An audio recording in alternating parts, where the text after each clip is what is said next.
Shalom, everyone. My name is Zachariah Yahowda, and I'm coming back with part 2 of the lesson. Prophesied the downfall of this Babylon, aka America, home where all the gross abomination occurred. Let's do this copyright thing before we start the lesson, and get a prayer into the east to the Lord.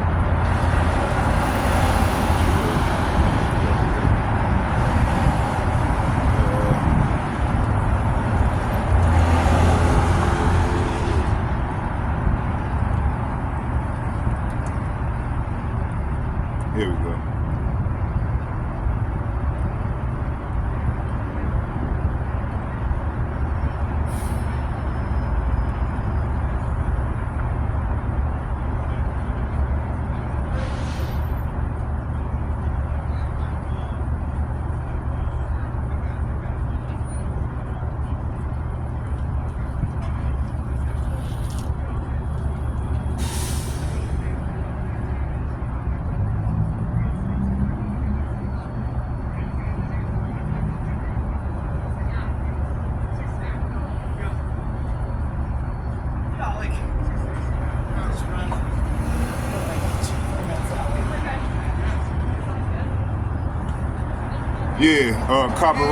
Copyright statute under U.S. Code 107, 17 U.S. Code. I said, do you smoke and shit? She was like, no, I don't smoke. You know what I'm saying? She said, I ain't smoked in about a couple years. You know what I'm saying? Under statute 17 U.S. Code 107, limitation on exclusive right, fair use. I'm not getting paid for this here, this demonstration. I'm, just strictly for educational and criticism purpose. Okay. This says here, notwithstanding the provision under section 106, 107, 106, 106A, the fair use of a copyright work, including such used by reproduction and copies of phone records or by any other means specified by the section for the purpose such as criticism, comment, news, reporting, teaching, include multiple copies for classroom use, scholarship, or research is not an infringement of copyright in determining whether the use made of a work is in any particular case is a fair use. The factor to be considered shall include the purpose and character of the use, including whether such use is of a commercial nature or is for non-profit educational purposes. 2, the nature of the copyright work. 3, the substantiality of the portion used in relation to the copyright work as a whole. 4, the effect.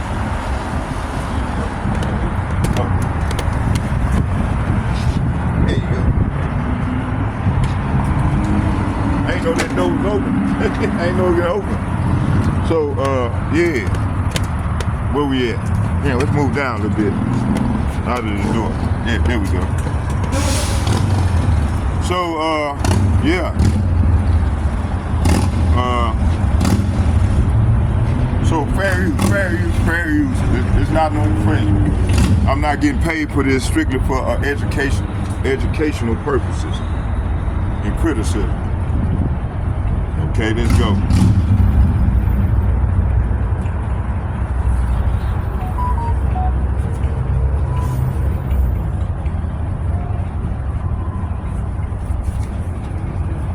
Let's go. Man, my man, Dr. Wolf going hard on these people, man. Lord put on that man's spirit. Okay, let's get Dr. Wolf, y'all. Here you go. Let's start over.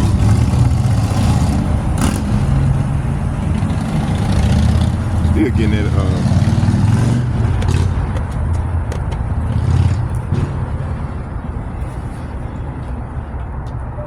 Before I start, I have to ask you to understand that old adage that if you don't like the message, please don't take your anger out on the messenger.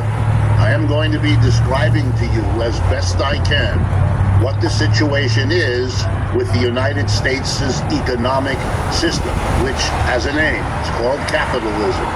And it is, to give you a hint of where we're going, it is a system in very deep doo-doo. It is in the greatest difficulty that I have ever seen in my life, and you can tell from my white hair that I've been around a while. I never expected to see what I am experiencing. And I imagine for many of you it is the same, unless you are committed to something my psychotherapist wife explains to me as the problem of denial. Not a river in Egypt, but an inability to confront what it is that's going on. Because it's frightening. It's a very human thing to do. It's like a little child who puts his or her hands in front of her face when there's a scary dog in the neighborhood, because she still imagines at age 3 that if you don't see it, it isn't there.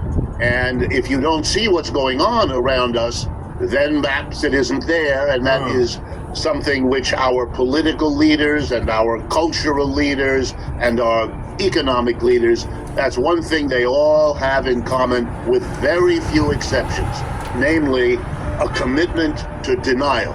So my presentation today is going to try to break through all the mechanisms of denial that surround us in order to tell you what I think is going on.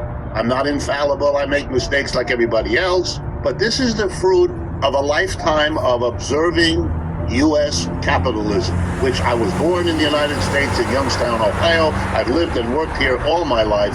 I have never seen anything like the situation we are in now. The world runs on energy. let's get a couple scriptures. Let's get some scriptures real quick while we wait. While the commercial going, let's get a couple scriptures.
Okay, we back. We back. All right, let me see what was it. Hold on here. Let me get a scripture. Let's get some scripture real quick. Before we start, let's get a prayer to the Lord. Barakatah Yahweh, Barakatah Yahushua, Barakatah Yahweh, Barakatah Yahushua. Call Allah Yahweh, Bahashem Yahushua, Bahashem Barakatah. All heaven praise and honor and glory go to Yahweh. Love son Yahushua. Okay, let's go.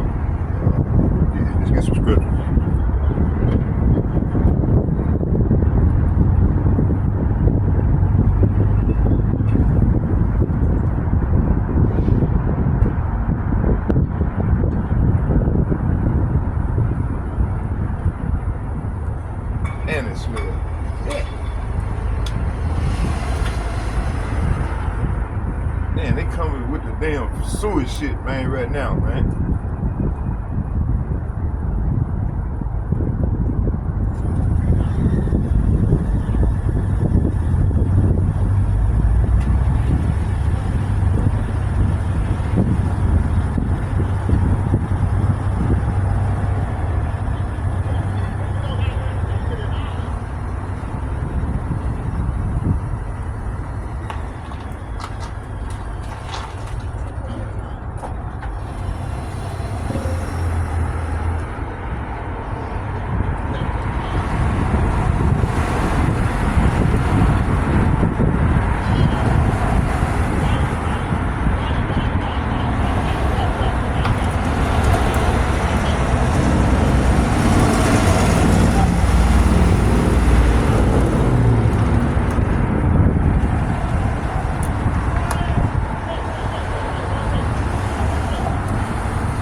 All right, let's get some scripture.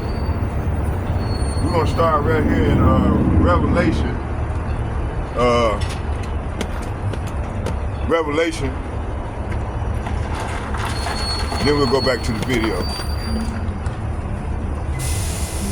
Revelation chapter 18, verse 1, and it reads, "After these things I saw another angel coming down from heaven, having great authority, and the earth was illumined with his glory." So it was light. It was enlightened. Verse 2, "And he cried out with a mighty voice, saying, Falling, falling, Babylon the Great, and has become the dwelling place of demons, and a prison of every unclean spirit, and a prison of every unclean, hurtful bird." So, hey, this economic system is a prison, man. It's a prison. It's become a prison, man.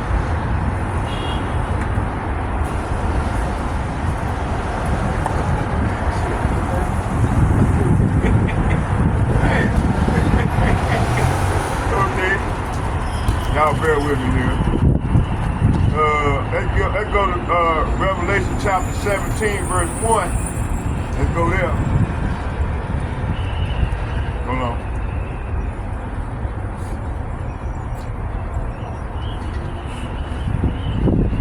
So this place has become a prison, man. A financial prison for some. Not all. The 1%. They the one causing all this here, man.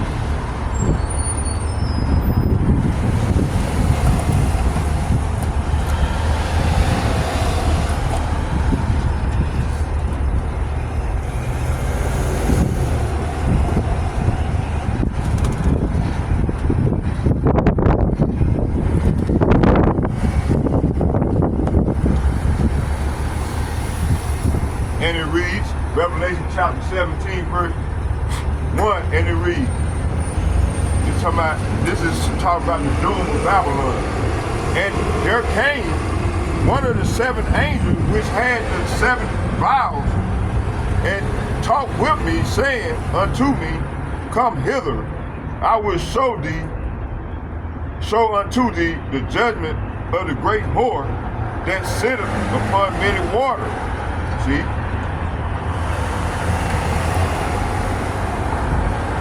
And the angel said unto me, Wherefore did thou marvel? I tell thee the mystery of the woman and the beast that carried her, which have 7 heads and 10 horns. So this is represent this all Roman Empire all over again. So let's go back to the Mr. Wolf video. So the Lord is judging this whole, man. And judging these birds right now. This is what's going down. go back to Mr. Book. You see?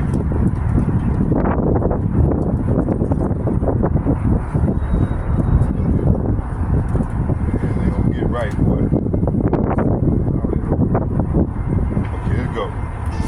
As global demand for energy increases, Sempra rises to meet the challenge. I have never seen anything like the situation we are in now. And to give you the framework and then jump in, I think that the history of the world is a sequence with interruptions, but a sequence of empires. The Greek, the Roman, the Persian, the Egyptian, the Chinese, I mean, I could go on. And they all have something in common. They are born usually out of the demise of another empire. They evolve and change over a period of time, running from a few decades to a few centuries, and then they die. They pass away. The most recent one, perhaps the most best studied, was the British Empire, which, depending on how you want to count, goes from around the 16th century to the end of the 19th, more or less. So 3 or 4 centuries, depending on how you count. And out of the disintegration of the British Empire, literally punctuated by the war, the independence war that swirled around Boston, right where you are, a part of that empire broke away. And in an important lesson, the empire denied that this was building, even though it was building across the entirety of the 18th century. Denied it. And then in 1776, the denial blew up in its face as the colonists here in this part of the British Empire, by the way, a relatively small, relatively unimportant part of the empire, wanted its independence. My students loved participating in Crayola Creativity Week. Every time they came in, they were excited to see what new images were on the screen, what new ideas they were going to be challenged with. They absolutely loved working with each other. Wanted its independence. And a war was fought, which, to the surprise and chagrin of the British Empire and George III sitting on his throne in England, the British lost. Not to be forgetful, let me remind you that in 1812, they tried again, and they lost again. And with that, set in motion the disintegration of the British Empire, which ended in World War I. Out of it. So this is the history of the Great Horde, man. My man, Mr. Whoop, is showing the beginning of their downfall, man. These people is falling, man. Babylon is falling, and it's falling. It can't get back up. You see? and American people are in denial right now. They talking about let's make America great again. Shit, they gonna never be great again, man. All the shit in them did to our people, man. Lord is coming for judgment right now. Okay? Let's finish watching more of this video. They had to take a coffee break.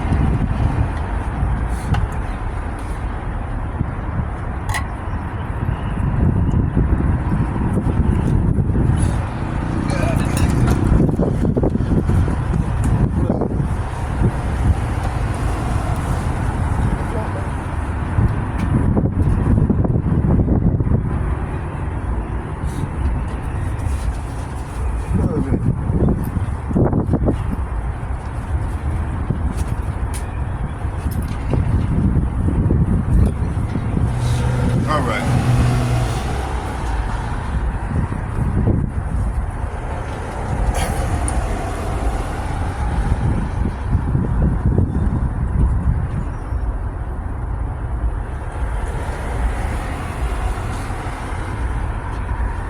In World War I. Out of it emerged the American Empire. American capitalism across the 19th century resolved certain key internal contradictions holding them back, most notably the bizarre coexistence in this country of a capitalist Northeast and Midwest and a slave South.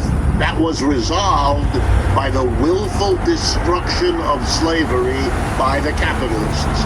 Remember, the Civil War is the expropriation without compensation of the single most important wealth of the South in this country.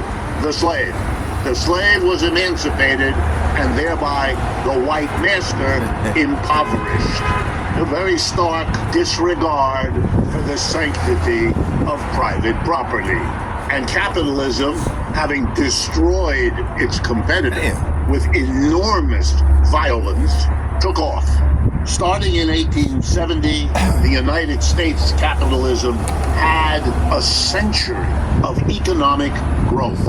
The most amazing thing is if you look at the statistics, crude as they are, especially in the early years, the United States grew uninterruptedly for that century, roughly 1870s to the 1970s. Every decade, real wages of workers were higher than the decade before, even across the Great Depression. Profits grew even faster. So you had this bizarre situation, quite rare in the world, of a capitalism that was able to give rising profits to its capitalists and rising wages to the mass of its workers, with, of course, the exception of those workers with the bad luck to not have been born white. Very important that they sink in. Why? Because if you do something like this, if you have a century of economic growth under an economic system like capitalism, it isn't so surprising that you think of the United States as exceptional, because in that regard, it was. If you're religious, perhaps you think God likes Americans better than he or she likes other people. If you're not religious, you will attribute it to who knows what. Entrepreneurship, my professors used to like to say, whatever in the world that's supposed to be. But it was exceptional. And Americans, whatever their other orientations, took on the notion that we live in an exceptional place, and they then really ran with that ball and began to imagine that this exceptionality was somehow inherent, and so it would last forever. It was upward and onward, the American economy, and it would carry our culture around the world to become the world's culture. Our political system would be the model. Our military would push away those backward people who wanted to resist. It became, and I use this word carefully, crazy. And of course, when the signs began to emerge that this empire, the United States empire, after 100-year rise up, was beginning to show the signs of decline, of peaking, of breaking, it's not surprising that the leaders of such a system with such a history would be deep into denying what had happened, not seeing what was exploding around them. Over the last few days, Americans have been confronted yet again with the level of violence committed every day somewhere in this country by the police against the citizens.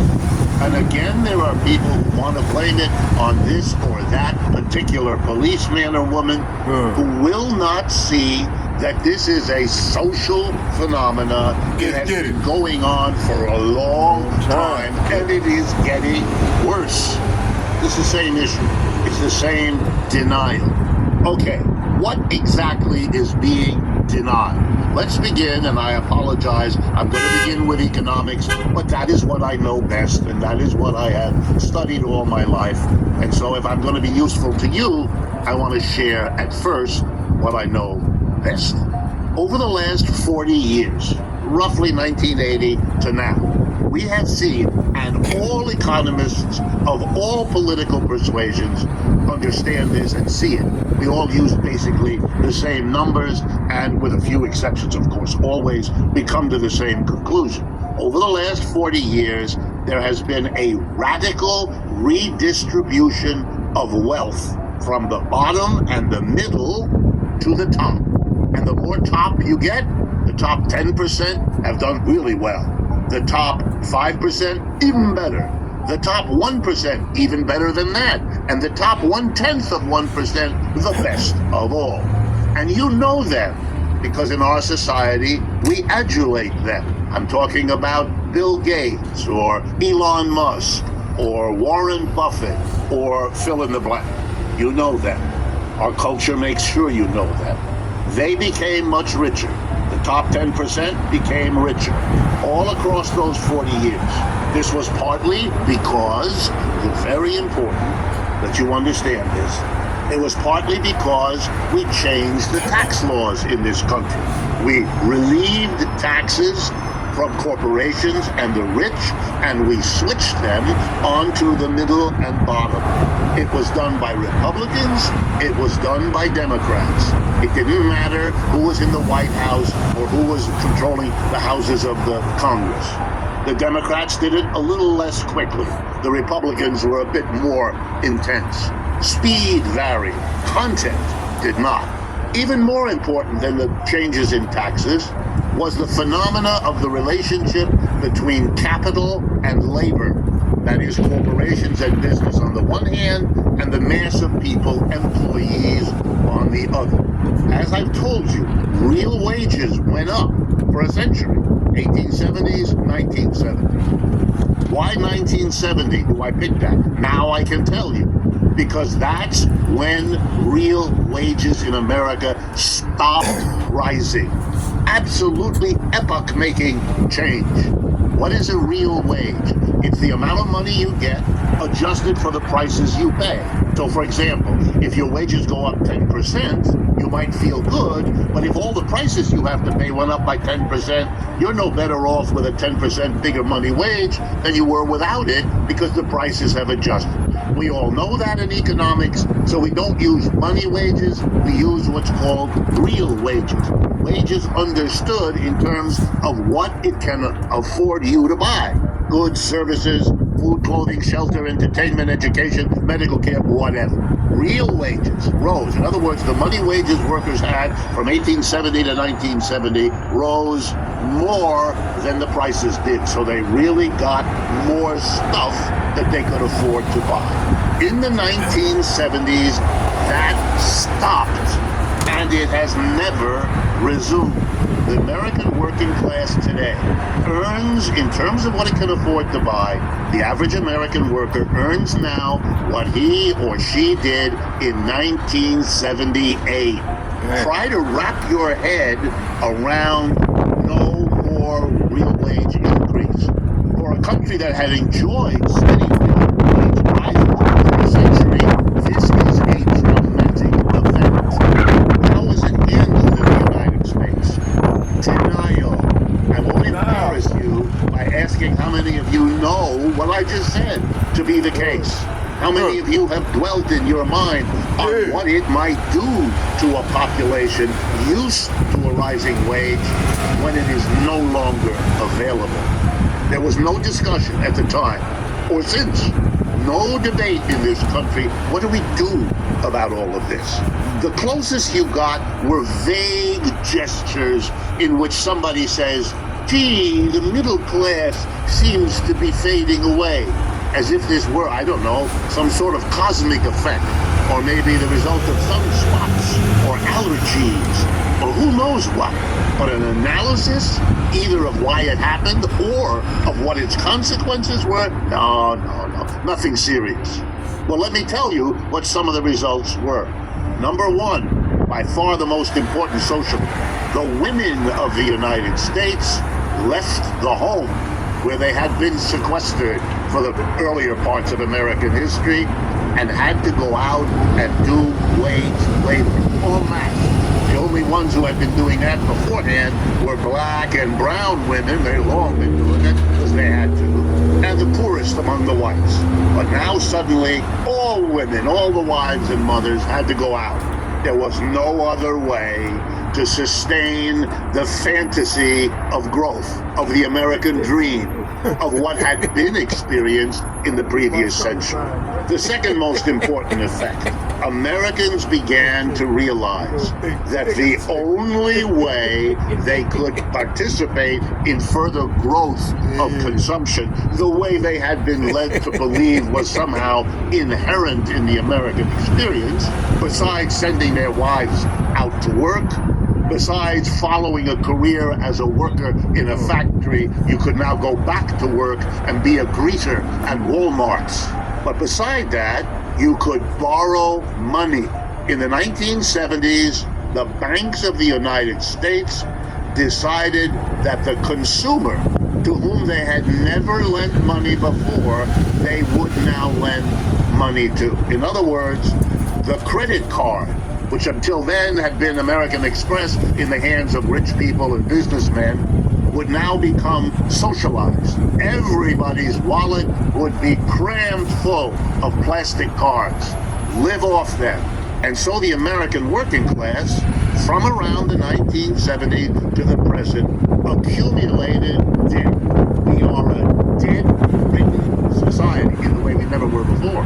We became pioneers, not in covered wagons going west, but in what we could cram plastic in our wallets. All the growth of consumption in the last 40 years has been based on women's labor, women's earnings, and debt. Families have become much more complicated institutions to survive. We have the highest divorce rate in the world.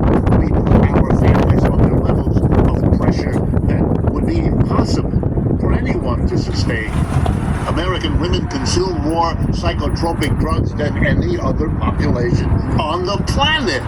Why? Because they are druggies? No, because we put them under impossible pressures, which blew up the family, since the mother was what held the emotional life of so many families together. And she was now as exhausted as the husband. That came from Margaret Sanger. They started with Margaret Sanger. They tried to destroy us. Is beginning to crack. Come back on their Well, you keep it. Assuming more debt, which the American working class did. It borrowed. It had borrowed with government support for its house. That's how mortgages developed. For those of you who don't know, mortgages were never given to working class people to buy a home until the Great Depression. To get us out of the Great Depression, the government took the step of guaranteeing the mortgages so the banks could lend without a risk. Otherwise, they wouldn't have, because they never did. The American Homeowner Society is a product of the government, not of private enterprise, which was too greedy and too frightened to ever do it. Home loaning, then the car had to be paid for with loans because the working class couldn't afford it. Then the credit card, so you could buy everything. And then in the last 20 years, a new debtedness, the college student. So by now the family is dying, floating in levels of debt it cannot support because the underlying wage didn't go up, just the debts. And it doesn't take a PhD in economics, although I have that, for you to understand that if the underlying wage doesn't go up, you can't keep accumulating debt because the time will come, and it's called 2008, and that's why that song is so appropriate, when the credit system exploded. Cracks in the empire. This system is so committed to inequality that not only did it grow over the last 40 years, as wages stopped rising, of course, where would workers' income go? They couldn't grow. Their wages were flat, but they were becoming more productive all the time. The last 40 years are the computer, the robot, artificial intelligence, all of that. Workers' productivity goes up. Workers' wages are flat. Wages are what the employer gives you. Productivity is what you give the employer. If what the employer gives you is flat and what you give the employer keeps rising, guess what? You have inequality. You're taking all your growing output and giving it to one small class of people. Employers are 1%, 2%, 3% of our population, if that. They get it. Even across COVID-19 pandemic, inequality got worse. And what did we do to the working class after we gave them 40 years of losing everything, their families falling apart, their position in American society, their growing wealth, a kind of affirmation that somehow you're doing better, and all of it's taken away. Then we hit them with COVID, then we hit them with an inflation, and now we're hitting them with rising interest rates. Let me frighten you, if I may. What I've said hasn't done that job already. There is an example in history of another working class over a small number of years being hit with economic blows on a scale of what's happening here. The example is Germany, and here's how it works. In the second half of the 19th century, as the British Empire is declining, the United States is not the only competitor looking to replace the British. There is another one, Germany. World War I defeats Germany. Britain, with its allies, defeat Germany. Throw them out of the competition. Wipe them out. Impose, at the end, a reparations they couldn't possibly pay. The German working class, which had been built up across the 19th century, could believe it was creating a whole new globe. In German, it's called das Deutsche Reich. That's like the German Empire. And it had, territories in Asia, it had territories in Africa, and so on. All that was smashed when the unthinkable happened in 1914 to 1918. Germany was defeated. The empire was taken away, literally. The British took the colonies in Africa away from the Germans and made them British colonies. Everything for them destroyed. It was a trauma for the German working class. It ended in 1918 with defeat. Within 4 years, late 22, early 1923, literally a century ago, Germany then experienced the worst inflation in modern times anywhere in the West.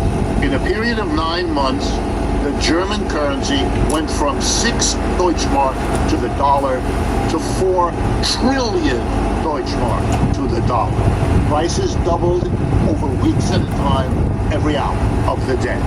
Any savings accumulated by a German family, and they were very frugal, were wiped out. 6 generations saving money, had enough money put away to buy a quarter pound of butter. They were done. And 5 years after that, in 1929, the Great Depression hit Germany. It was too much. You cannot hit a working class, even the German working class, which was the best educated, most productive, and most progressive working class anywhere in Europe. No contest. Even that, it was too much. And in 1932, those German people, overwhelmed by what they had been put through, turned around and supported a little Austrian with a black mustache, Adolf Hitler, and you know the rest of the story. We're just living out, here we go, the same sad scenario.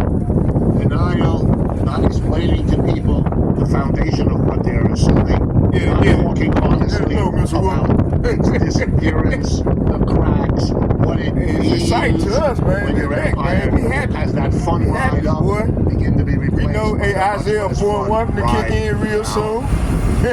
We're in very deep trouble. Yeah, The last half century, we had benefited come on with it, Lord. by the fact that with there's it, one Lord. international currency. Lord, come on with it. It's the U.S. dollar. It's as good as gold because it literally functions like gold. That's over. Ukraine simply speeds up the process. China, Russia, now Saudi Arabia, Iran, Venezuela, and many more countries are signing up for another international currency. And it shouldn't come as a big surprise whose currency that is. It's the currency of the People's Republic of China. China shows all the signs of a rising empire, matching all the signs of a declining empire here. You may not like that information. You may be upset by it.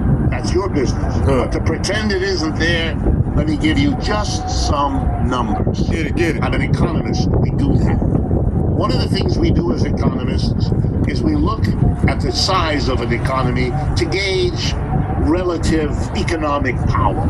And the number we use, it's crude, like all numbers, but it gives you an idea. It's called GDP. It stands for Gross Domestic Product. It's a measure of the output of goods and services in one calendar year. So it helps us, if we look at it and we measure it, and it's measured for every country on this planet. It gives us an idea of the relative size. Okay, let's now do a comparison of 3 countries, Russia, China, and the U.S., to get a sense of their economic wealth, their economic power, their economic footprint, if you like, in the world. To give you an idea of, and if you didn't know this, think about what that might be. So I'll start with Russia. The GDP, most recent year of Russia, is about $1.5 trillion. The GDP of the United States last year was $21 trillion. Do you understand? Russia has never been, and is not now, anything like a serious economic competitor of the United States. It never was. It never came close. It may have had some nuclear weapons to worry about. It may have had political influence, but as an economic unit, only people systematically denied the simple statistic I just gave you could believe that. Russia has $1.5 trillion GDP. The United States alone, 21. You know who has a bigger economic footprint than Russia? Italy. The United States is allied with Britain, France, Germany, Italy, and many other countries against Russia. If you put them all together, it's like 30, maybe $35 trillion against Russia with 1.5. What are you talking about? A war? This is a war between David and Goliath. And you're not going to be happy like who is playing which role. Think about it. Now China. What's the GDP of China? Ready? $17.5 trillion. That's a competitor. Not Russia. China. That's the empire emerging. Not Russia. China. And why? Easy to explain. Over the last 25 or 30 years, annual growth of GDP, how fast is the economy growing? Here in the United States, 2%. Maybe slightly more, 2.3%, somewhere in there. Let's be generous, 2 to 3% U.S. average annual growth. China, average annual growth, 6 to 9%. End of conversation. That's why China went from being one of the poorest countries in the world to being a competitor of the United States, one of the richest. You know what it's like? It's a story a little like a colony in North America being a place for furs and then becoming the new empire, so that the roles between Great Britain and its colony were reversed. Now Britain is our colony, as any honest appraisal of the relationship between these two countries would immediately acknowledge. In Britain, one of the most common jokes you can hear is that when the United States tells Britain to jump, the response of Britain is, how high? It's a question. China has overtaken the United States in dozens of fields, particularly the highest tech ones. Young people around you are using TikTok. That's Chinese as a social media. What's going on? The United States doesn't know what to do. Having not learned the lessons, having not understood what denial means, for a long time, they deny. Because to see the rise of China is to take a step in the direction that might make you confront what's happening to you. And that's a taboo. Finally, the United States figures it out. And what does it do? As if it learned nothing from its history, it tries warfare. It tries to slow down, to stop, maybe even to reverse history, just like Britain did. Mr. Trump declared a trade war against China. You remember? It's not that many years ago. He applied sanctions. He applied tariffs. He did everything he could to stop, to reverse it. None of it worked. It was one big, fat failure. Now we are in a war, we, the U.S. and its allies, with the most important ally China had, Russia. That's what's going on in Ukraine. It has got nothing whatever to do with that sad country suffering this war. Talk about being in the wrong place at the wrong time. That's the truth of Ukraine. All the rest is propagandistic foolery on both sides. This is about weakening the ally of China, which Russia is. When the war started, Mr. Biden predicted the Russians couldn't last a few weeks. With this armada of countries and weapons and wealth and you name it, he referred to what they were doing as the mother of all sanctions, which it was. Greatest sanction program ever applied. Russia wouldn't last. The ruble would be valueless within weeks. All of that, 100% Wrong. The Russian economy bubbling along pretty well. Took a dip right after, came back most of the way. You know why? Because the sanctions mainly stopped buying oil and gas, which is Russia's lifeline. That's what Russia is, an exporter of oil and gas. I'm exaggerating, but it's the basic story. And Europe said we wouldn't buy it anymore, and that would have crippled Russia, except Russia found other buyers. It's not a complicated story. China bought more, India bought tons more, Saudi Arabia is reorganizing its economy, Pakistan is making important agreements with the Chinese and the Russians. On the world isn't, guess what, controlled by the United States. It's over. It's over. All around you. The United Nations took a vote on Ukraine. The majority of countries did not agree with the United States. They either voted on the side of Russia or they abstained. They refused to participate. It's over, but you live in an environment which needs to deny it. The divisions in our society become worse with each passing day because they're grounded in a reality that isn't changing. Inequality, as I'm speaking to you, is continuing to get worse. Corporations are working as hard as they ever did to pay no taxes.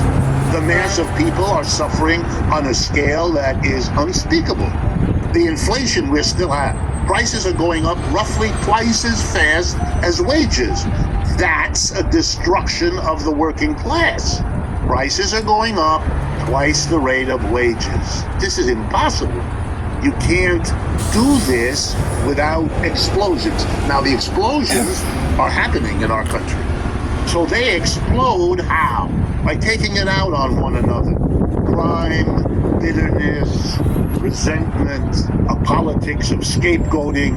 I mean, how else explain preposterous notions that become serious? This is a country, United States, of 30 million people. The biggest estimate I've ever seen of undocumented immigrants in our country says 10 million. Okay, there's no way 10 million of the poorest people there are, immigrants from Central America, are the cause of the difficulties of a capitalist economy of 330 million people. That's silly. That's on a level, you know, that an elementary school kindergarten kid wouldn't come up with something as off the chart as that. You're desperate. I understand that. You've been suffering. You have. You have a right to be angry and upset. No question. You do. You have been screwed in this system, having been led to believe by those 100 years that the opposite was waiting in store for you. Instead, you're being slapped and whacked and deprived with no end in sight. I teach at the university. I'm surrounded all the time with people in 18, 19, into their 20s. They are not happy, this generation. They don't see good jobs. They don't see good futures. They don't see any of it. They were led by their parents and this culture to expect what they now know they're not going to get. And they want some answers too. The most recent Gallup poll indicates that a majority of Americans polled randomly, 35 years of age and younger, when asked, would you rather live in a capitalist or a socialist economy? The majority say socialist. You know, after half a century of ideological pressure against everything social that I grew up in, I'm a product of that. This is amazing that the points of view could be twisted like this. And when you talk to students, as I do about this all the time, I quickly learn the polling is correct. But it's not that they like socialism, they haven't a clue what it is. Those votes, that polling, is because they are angry at capitalism. They know that that system is not for them. Socialism, I mean, well, let's try that. But it's not that they like socialism, it's that they don't like capitalism. But that has to be faced. I'm not making these numbers up. You can't come away from what I've just said with an imagination that all is well in this empire. But I'm not done. Now we're blaming Russia. What? Russia invaded. I've been a victim of war in my own family, in my own life. I'm against war. War's no way to solve problems. The Russians should have, could have done something else, should have done something. I get that. My life journey. war, you have to ask, why did it come to this? Russians have suffered from war as much as any other country in the last century. They're not going to go into a war easily and quickly. They're not like the United States, upon which no war has been fought in the last century. Both world wars killed more Russians than anybody else. They know. So why? You have to ask why. We don't. So let me end with military. Since the end of World War II, the United States has invaded small countries repeatedly, violating norms, rules-based international order. It invaded Korea. It invaded Vietnam. It invaded Iraq. It invaded Afghanistan. It lost all of them. The wars were lost. Korea, Vietnam, they all were lost. The Communist Party of Vietnam took over that country. The Taliban took over Afghanistan. I could go on. They lost. They didn't win. They lost. And if you look at the line between the Russians and the Ukrainians, it has moved westward. There is no question of who's winning and who's losing. Only in the minds of people committed to denial are these things going on. I'm not asking you for y'all, to man. endorse either side in this war. I'm not asking you to endorse China or the Chinese system. I'm just asking you, and I do this with all my public speaking, I'm asking you, look at the reality in front of you. Don't be afraid. The danger lies in denial, not in facing it. And if we face it, there is a lesson to be learned from the British Empire. This is the last After two hurrah. attempts Okay? to militarily This is what's going to go down. I'm going to come with the judgment in a minute. Close this video, bro. After those two efforts coming had with it. failed, the British Empire Thus said the Lord. stopped trying and decided instead to try to work out a relationship with the United Don't States. get angry now. Which it did. Shit. Not the All greatest this shit y'all job, did. but did a pretty Y'all good got to job. pay. The biggest waffle Got to pay for came what y'all in the did, US man. Civil War when the Fucking the British earth up, seriously fucking with the considered siding with And the you South. continue to do. They didn't, but they came close. After that, though, once they could Think see the who Lord won gonna do? there, They ain't went gonna with the come winning. at y'all, Very man. courageous These people move. crazy as hell. Once In the war denial. was over. But maybe we When I have was to in treatment learn a long that time we have ago, to live my with the counsel People's said, man, you in Republic of China. denial. It has So the virtues. American people are We can in learn from denial. them, It's just as over. they could learn from the United States. And that would be a better That's plan right. than what they're doing now. Get it, The Mr. Wolf. American 7th Fleet is in the China Dr. Sea. Wolf, tell There me. is no It's over Chinese with. fleet Shit. on our border. We are there. We are Shit over threatening with, them. man. We always have. Let's make This America is a great country again by that is hanging niggas now on trees our and shit. economic competitor. All that shit y'all Its did. global political reach is extraordinary. Gain from that, And man. it We ain't has gain. 4 times the That's number of how y'all got this wealth.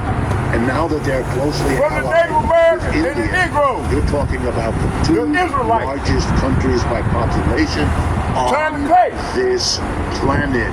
Time to And pay come up. to terms with them because the prospect of defeating that That's what's in a gonna go war, down, buddy. that's a war everybody loses. No, I'm just letting you know that's don't what's have going to that go down. option Unless you're crazy. We have Yes, to it's go stop down. the Ain't nothing denial the KKK and none of what these niggas is can do. going on. Because the Lord going to come Otherwise, in, he going to use them to get at the rebel. into one And then after he get done with the after rebel, another. then And he who's going to gonna raise do it? us up The into the corporations chariot. that are The profiting rebel from this that y'all system, see. unlikely. He gonna raise us The up. We gonna rich get them who have bodies. We become gonna richer bodies for 40 all years, y'all rope are they likely to question the system that has rewarded them that way? No one's going to do it if anybody We're gonna does. mess out real It's the long mass of the people, with the the rope, but employees this what's of gonna this go country. down. Or if you In that allow order, me the bro. old language, In that the order. working class. That's what's gonna go Because it's down. their ass. Thus said the Lord, this what's gonna go They're the down, man. soldiers and they're the In that order. taxpayers. And you want who keep to the hear the system judge? going. Stay right here with me. I And got that's you. probably Doing why this video, bro. I'm something to denial come has from won over honest Hey, I got you. I'll with show our you. reality. I'll show you the judge Marx of the great once order. said And the people that there the is. capitalist class will in the end destroy bullshit. itself. The question for all of us and all of you It is, wasn't to will go we down. let that system take us down with it? Let's go. Let's get some videos. Let's get some scripture.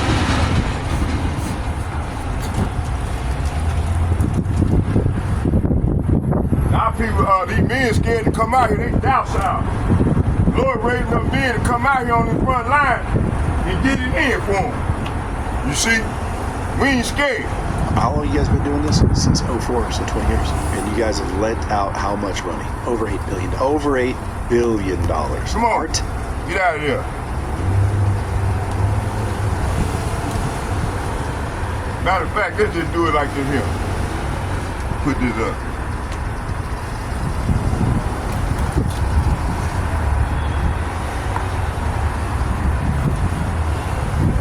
Like I supposed to get intimidated because he's sitting over here looking, man. Whoop the do. You fucker. With that bullshit. Whoop the do. Let's go. Let's go back to Revelation chapter 18, verse 1. And it reads,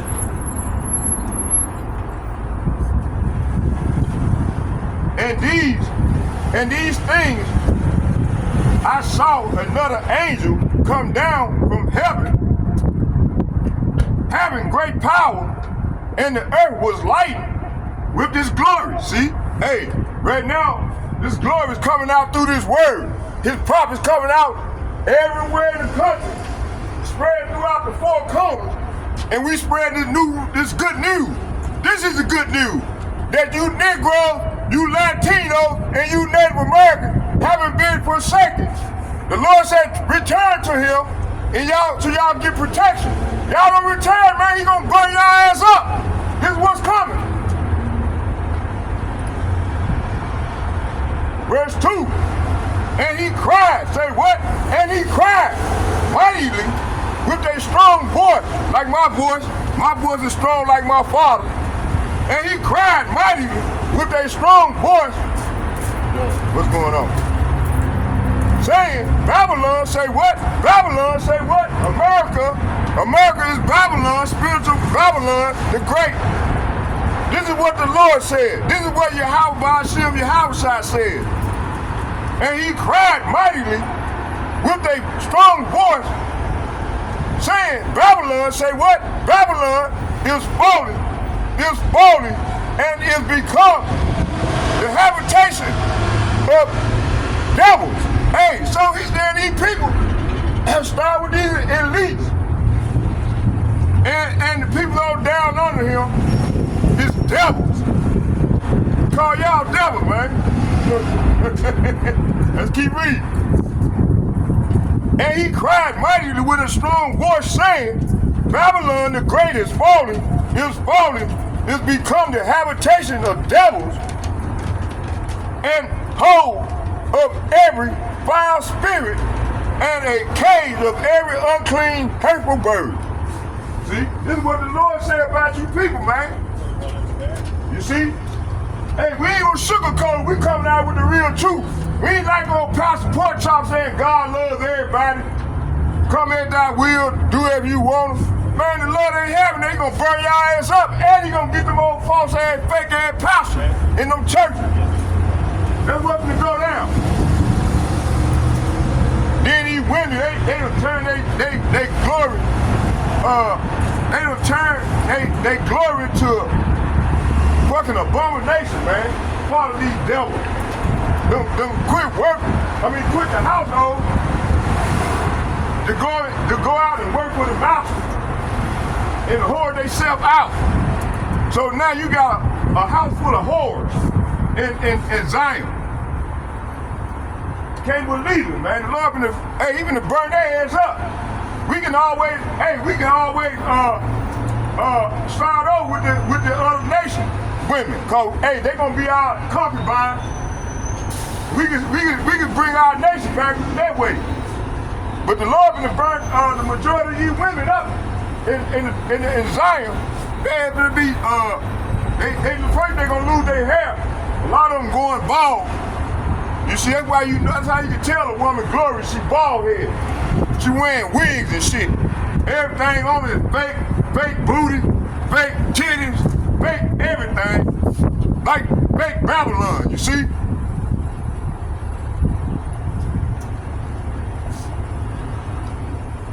Like Dr. Wolf, beautiful video I may add, Dr. Wolf. Hey, even though the Lord put on His spirit to make the video, come in hard on it. You see? Where was it?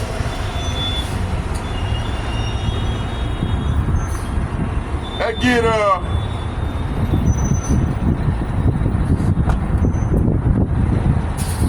that go to Revelation chapter 17, verse 1 again. Revelation chapter 17, verse 1. And it reads, and there came one of the seven angels, which had the seven vials, and talked with me, saying unto me, come hither. I will show unto thee the judgment of the great whore. Say what? The judgment of the great whore that sitteth upon many waters. Hey, you know, as Mr. Wolf said, hey, they got Navy base, they military bases on many waters, conquering people land and shit. Man, listen, he just told off on them. Then they conquer all these little small countries. Hey, now these small countries saying we strong now. They threaten America. And all these countries gonna be the ones that shoot their arrows with Russia at this place, gonna make this place a lake of fire. So Jake, y'all need to repent. Come back to y'all power before it's too late.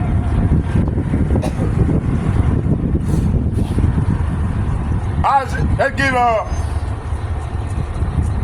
verse 7. Let's jump down to 7. And the angel said, say what? When the angel said, and the angel said unto me, wherefore did thou marvel? I will tell thee the mystery of the woman and of the beast that carry her, which had the 7 heads and the 10 horns.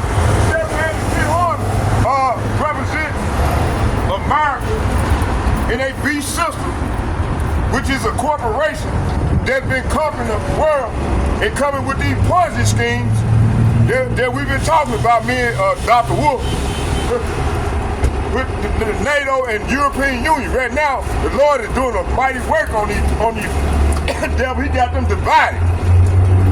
They divided. And now they're gonna turn to a proxy war. They ain't gonna actually turn it to, they're gonna get out and start swinging at one another, where America gonna lose. And they got the right man in there to do it. Donald Trump. Donald J. Trump. That's right. Man, we happy Trump in there. Come on, Trump, bring it in. Bring on this World War III. Hey, he made a speech the other day where, hey, the eagle was facing the left. That's a symbol of war. Instead of the right, normally be faced right. The head of the eagle be faced right, where the olive branch is at. But this time they got it faced toward the left. That means that's a symbol, that's an omen representing war in Babylon. So this place is gonna go down, man. The Lord gonna take these devils down. The Lord gonna restore His kingdom. Even it said here's a Mashiach of His faith. And hey, we gonna rule. This is what's gonna go down.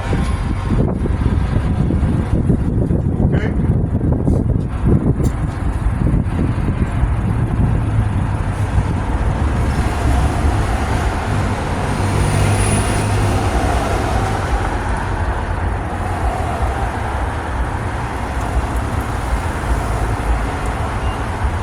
Let's get Revelation chapter 10, verse 1. Let's get that. Revelation chapter 10. Revelation chapter 10, verse 1, and it reads, and I saw another mighty angel come down from heaven, clothed with the cloud. And they clothed with the cloud, talking about them chariots that the power be riding in. He riding the cloud, man. The cloud is the chariot. With the angels ride in. That's what y'all been seeing. That's what y'all been seeing in the sky. Talking about alien. No, them the angels that's gonna come and burn this place up after the nuclear war starts. Then the Lord gonna finish it off, along with all these nations. And then you gonna have them elites. He gonna preserve them because they gonna be the first fruits of slavery. And all these nations gonna go into slavery for what they did to the Negro, the Latinos, and the Native Americans. Okay? This what's gonna go down.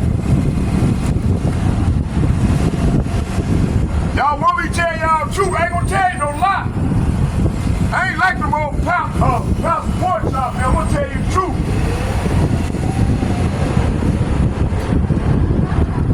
That's right. The Lord gonna use all the Arabs, the dragons of Arabia, them brick nation. They finna shoot them arrows at this place.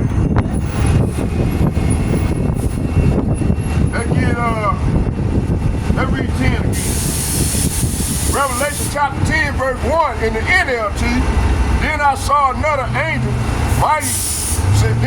another mighty angel coming down from heaven, surrounded by a cloud. See, that cloud is just talking about the chariot.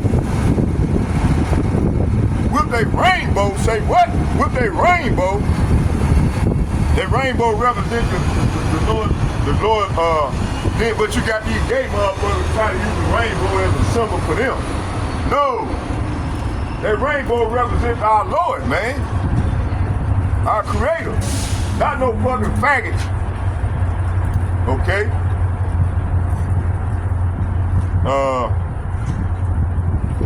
It said, with a rainbow over his head, his face shone like the sun, and his feet were like pillars of fire. See?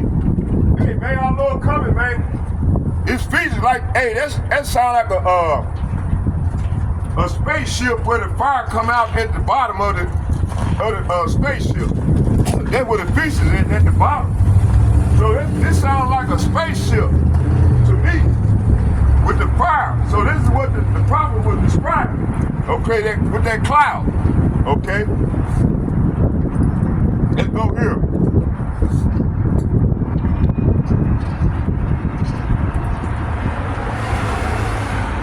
Let's go to Ezekiel chapter 43. Let's get that.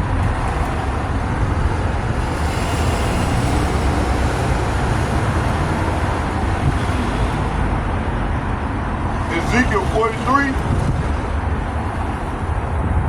verse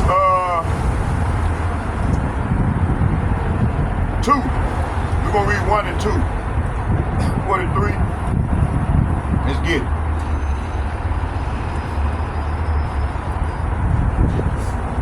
Ezekiel chapter 43, verse, I'm going to start at the top, and I'm going to read 1 and 2.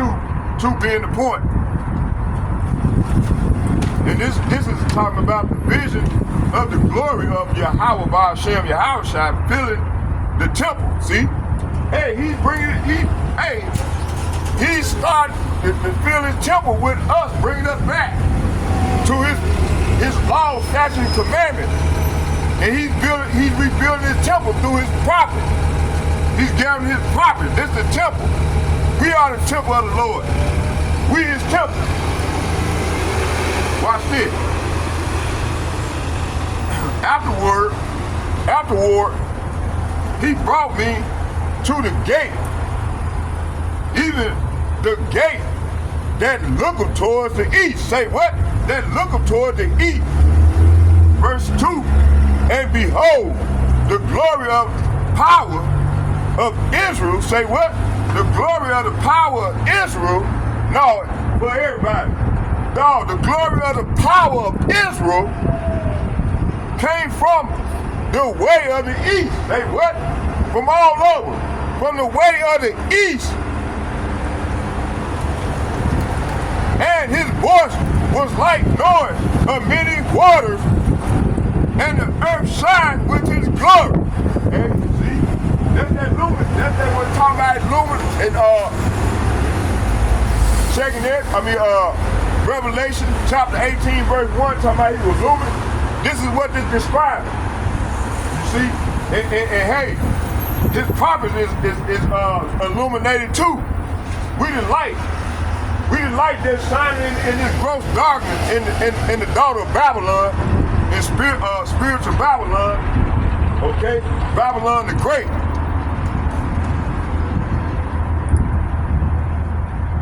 So verse 1 and 2 is saying, after this, the man brought me back around to the east gateway. Suddenly the glory, say what? Suddenly the glory of Yahweh Bahashem Yahushua of Israel appeared from the east. See? The sound, say what? The sound of his coming was like the roar. Say what? Like a roar. Say what? Like a roar of rushing waters. And the whole landscape shone with his glory. See? Hey, the Lord glory gonna show. Hey, them chariots gonna show the whole landscape. And he gonna do a lot of killing. A lot of burning up. And he gonna even put on their spirit to fight against him. Just to show his glory. This was gonna go down. These devils already proud. What Trump said, let's make America great again. So he's gonna bring great slaughter to the Israelites. You see? Like they always do. But hey, this time, the Lord gonna allow them to get so many of us, but at the end of the day, he gonna lift up a standard. He gonna beam me up, Scott, his children, his elect men that gonna come down and fight. Cause we gonna have to take the kingdom, and we gonna come and tread down these heathen like the mire in the street. Say what? Like the mire in the street. This is what's coming.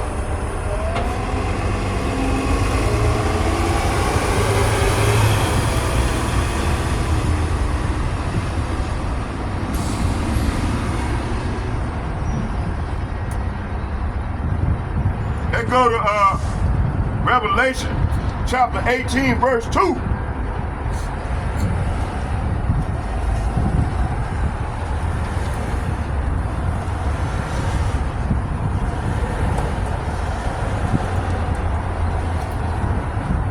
Revelation chapter 18, verse 2.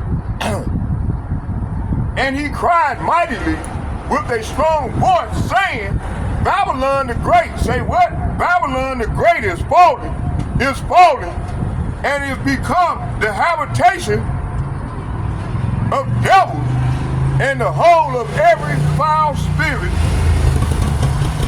and every unclean and hurtful bird. See? Let's go into this hurtful bird. Every unclean spirit. Let's go into this. Let's go here to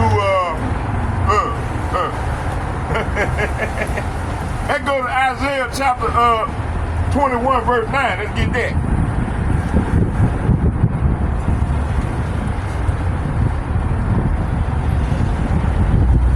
Isaiah.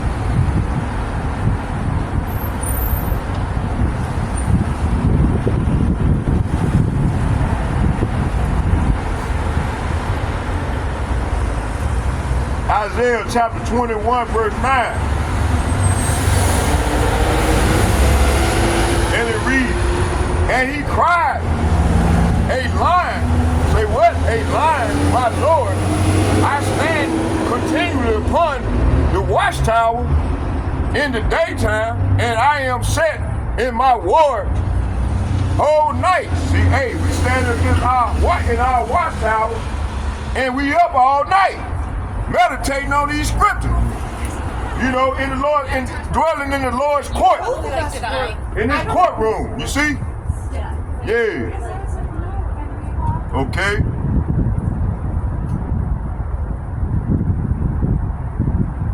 Verse, it said, then the watchtower called out day after day.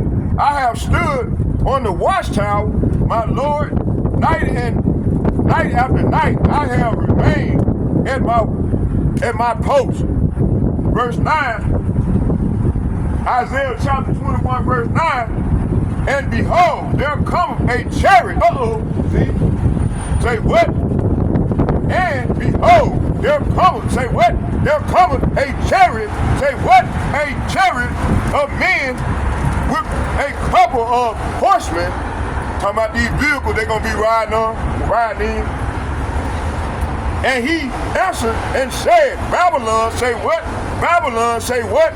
Babylon is falling, and all the graven images of her gods he have broken unto the ground. See? Hey, all these graven images that's in these churches and these mosques, all that shit will be burnt up to the ground. And in that day, king gonna rule, not no assalamu alaikum. That shit is over. And all you niggas that calling on it, man, the Lord gonna burn y'all ass up. This is what's coming. In the Catholic Church, all these churches and shit. Man, the Lord finna set his king up. He finna set us back up. And we gonna be under our Lord and Savior. Lord Yahweh Mashiach, he's the new sheriff in town. He comes for judgment for those who pierced him. Yeah, y'all back. We know y'all back. It's called reincarnation. All of you devils is back. Like we are back. The prophets, we back. Okay, let's keep it moving.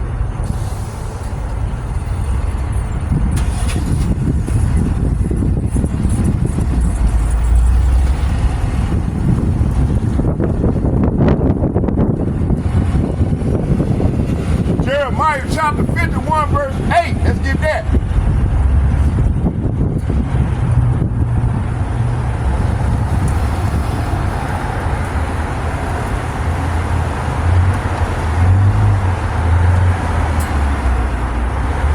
We're going to start at 7. We're going to read 7 and 8. It said, Babylon has been a golden cup in Yahweh's hand that made of all the nations, all the Salaka, all the earth drunken. See? Hey, this place that made all these nations drunken. That's why they mad. They mad at Babylon. They gonna shoot their arrows. All the NATO and European Union nations gonna shoot their arrows. They mad at Babylon. Why? Let's get it. Let's get it. Jeremiah chapter 51 verse 7, and it reads, Babylon, say what? Babylon has been a golden cup in Yahweh's hand that made all, see what? Made all, say what? Made all nations of the earth, all the earth drunken. Let me start over, I butchered it. It said Babylon have been a golden cup in Yahweh's hand that made all the earth drunken. The nation have drunken of her wine. Therefore, the nation say what? The nation say what? The nations are mad. See? Hey, they mad right now, man. They gonna shoot their arrows at this place. Let Donald Trump keep on fucking around with them. Hey, and threaten them with them terrorists. They gonna say, fuck this, let's just do away with these devils. And Israel. I got the verses on that too. So we do that hopefully tomorrow. Come out tomorrow when I come out. If the Lord will. We're gonna do a part 2 of the lesson.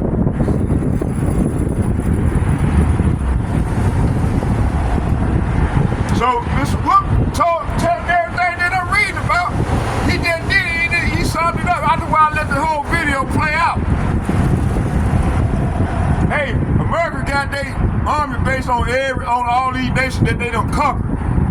They stand on many waters. That's one is Revelation chapter 17, verse 1 and 7. You see? And Revelation chapter 18, verse 1. Okay, let's keep it moving. Verse 8. 8 is the point. Babylon is suddenly falling. Say what? Babylon is suddenly falling. Say what? Babylon is suddenly fallen and destroyed. This is what's coming. Howl. Say what? Howl for her pain. It said how? Salabi. Howl for her. Take balm. Say what? Take balm for her pain. If so, she may be healed. No, the Lord said he ain't been healed in this place. This is a wicked ass kingdom. Okay? Let's go back. Verse 7 and 8, it said, Babylon hath been a golden cup in the Lord's hand, a cup that made the whole earth drunk. Say what? That made the whole earth drunk. Made the whole nation, the whole earth drunk. The nation drank Babylon's wine, and it drove them all mad. See? So all these philosophy, these doctrines, and that fiat currency, you see, they made this place, let's read it again.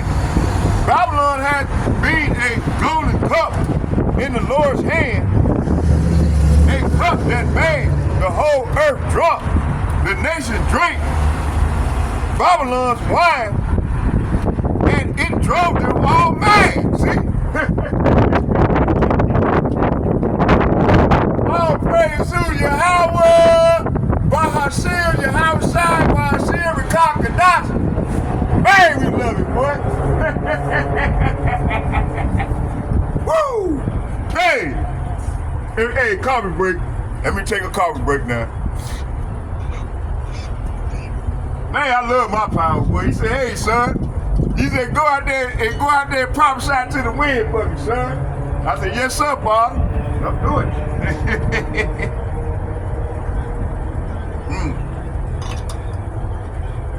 Okay, let's finish this thing off. We're gonna bring out about 15 more preachers and we're gonna shut it down. Let's get some more. Let's get some more. Let's go. Let's go. Let's go. Let's go. Let's go.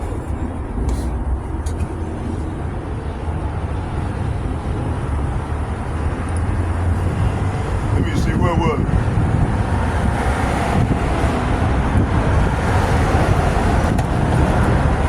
Jeremiah chapter 51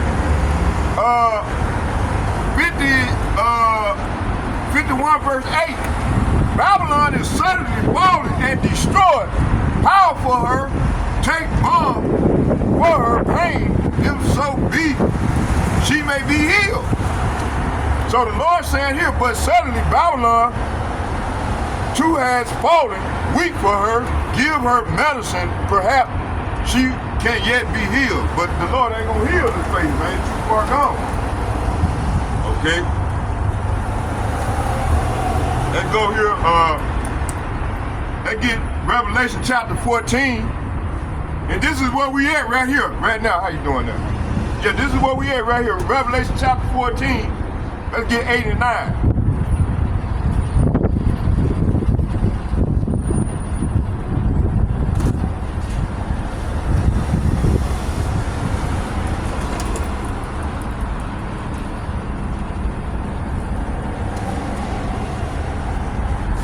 Revelation chapter 14, verse 8 and 9, and it reads,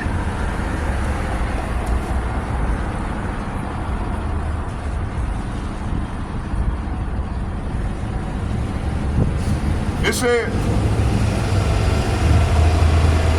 said, and there followed another angel saying, Babylon, say what? Babylon is falling, that great city, because she made all nations drink of the wine of the wrath of her fornication. Verse 9, and the third angel followed them, say what? And the third angel followed them, saying with a loud voice, if any man, say what? If any man, say what? If any man, or you Negroes, you Latinos, or you Native Americans belong to Specklebird, it says, and the third angel followed them, saying with a loud voice, if any man of you that I mentioned worship the beast. Say what? Worship the beast and his image. Say what? And his image in his forehead or in his right hand or in his hand. It said in his hand. And let me read it again. It said and the third angel followed. Then I got excited, saying with a loud voice, if any man worship the beast and his image and receive his mark in his forehead or in his hand. Verse 10, then shall drink the wine. Say what? Then shall drink the wine of the wrath of Yahweh Bahashem Yahushua, which is poured out without mixture. They're talking about that fire. Uncut fire.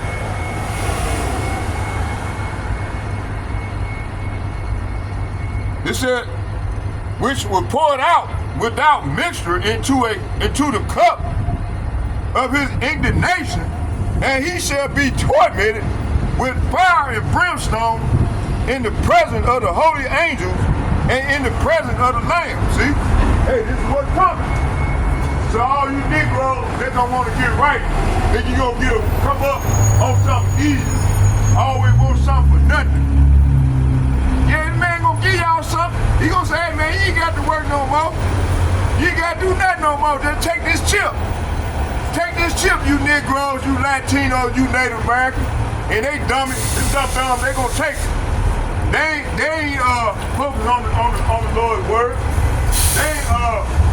They ain't glorifying the Lord, because the Lord ain't gonna build their spirit up. The Lord building his men and women's spirit up, so we can dwell within his court when all this hell break loose.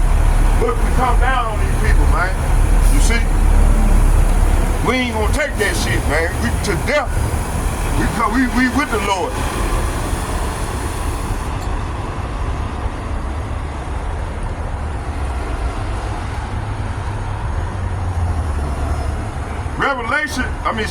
Isaiah chapter 13, let's get that.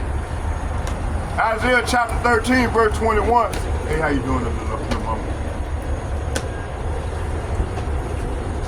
Isaiah chapter 13, verse, damn. You gotta wait for me, hold on here. Hey, I got happy there for a minute. What up, brother? Hey, how you doing, bro? Alright. Damn, so what? Oh, yeah, here you go. Revelation chapter 18, verse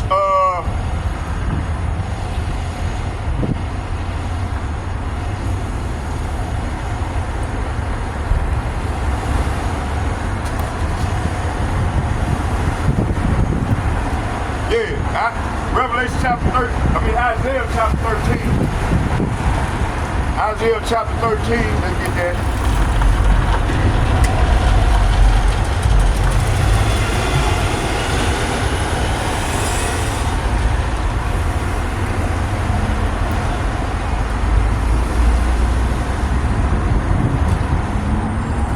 Isaiah chapter 13, verse.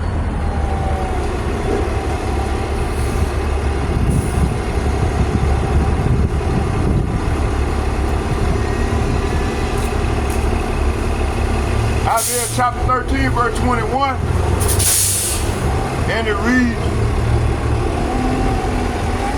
but the wild beasts of the desert shall lie there, and their houses shall be full of doleful creatures, and owls shall dwell there, satyrs shall dance there. See, they're gonna be happy, man.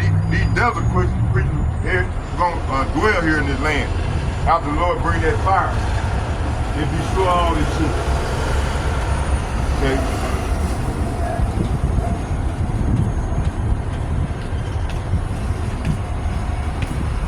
Where was it? Oh yeah, keep reading. Keep going, Lord, so keep going.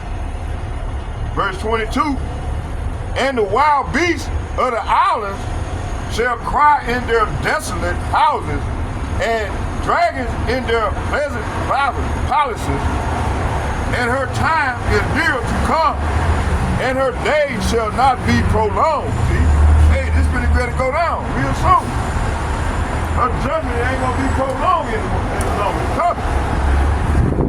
So verse 21 and 22 saying, every animal will move into the ruined city, and the houses will be hunted by howling creatures. Owls will live among the ruins, and wild goats will go there to dance. See? Hey, this is what's coming, man, in this place, man.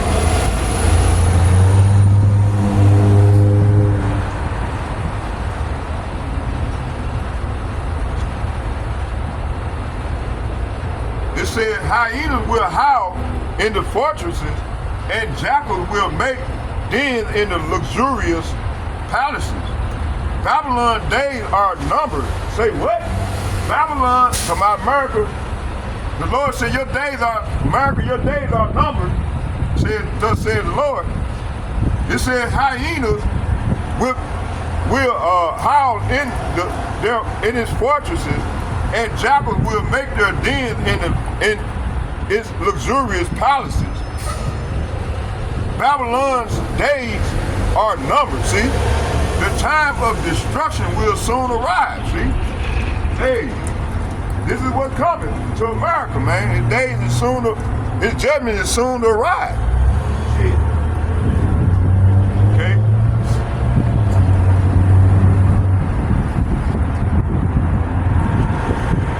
Let's go to Isaiah chapter 34, verse 11.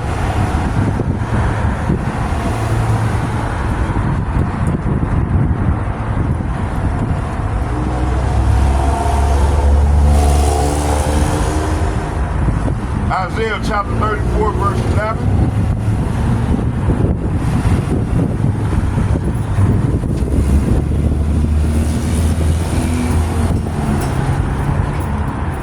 Isaiah chapter 34, verse 11, and it reads, but the cormorant and the bittern shall possess it, the owl also and the raven shall dwell in it, and she shall stretch out upon it a line. What's going on, little mama? It's a smile together. The raven shall dwell in it, and he shall stretch out upon it a line of confusion. See? Hey, is this place not confused? Hey, is not the people in this place confused? You got men want to be women. You got women want to be men. Man, you got a lot of women to change their sex. Shit, they look goddamn it good as some of the regular women looking. I'm scared to fuck with them right now. Hey, that's why the Lord said every foul spirit. You see? This is what this place got become. It said, but the cormorant and the bittern shall possess it, the owl also and the raven shall dwell in it, and he shall stretch out upon the line of confusion, see? And the stones are empty. Is that not going on right now? You got a lot of people's souls are empty. You see? So verse 11 is saying, I will be hunted by the desert owl, the street owl, the great owl, and the raven, for Yahweh Ba'ashem Yahushua will measure that land carefully. He will measure it for chaos. Say what? For chaos. Say what? For Yahweh Ba'ashem Yahushua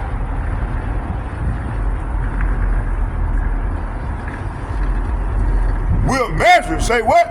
For Yahweh Ba'ashem Yahushua will measure the land carefully. Why, Lord? He will measure it for chaos. Uh-oh. This is what's coming. And destruction. Hey, this is what's coming, boy. So this is the judgment of the great whore. You see?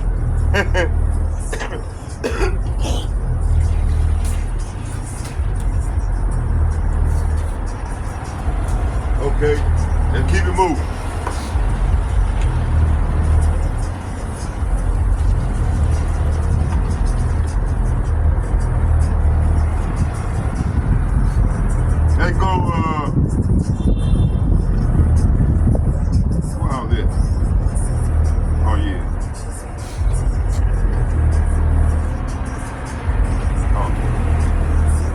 Let's get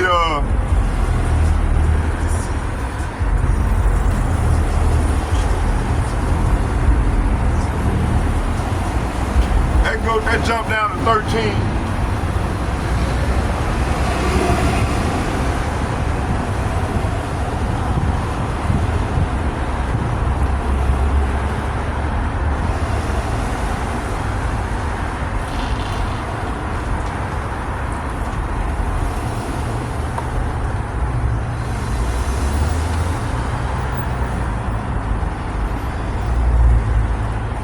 Isaiah chapter 34 verse 13. It reads, and thorns shall come up in her palaces, nettles and brambles in the fortresses thereof, and it shall be a habitation of dragons. See? So this is what's going on now. You got a habitation of dragons. It's gonna literally turn into a habitation of dragons. But right now, the dragon, this is talking about the Edomites, these wicked ass devils. That's ruling the earth and wicked. They are the devils, man, that the Bible is talking about. They are the dragon. Hey, when you go into that word dragon, you go deep off into it, talking about the Rothschild, man. When you look that word up, it's talking about the red shield. The Esau Edom, the Edomite, they red, and they the dragon. They the ones that the Bible is talking about. You see? Red dragon. That rules the earth and wickedness. Okay?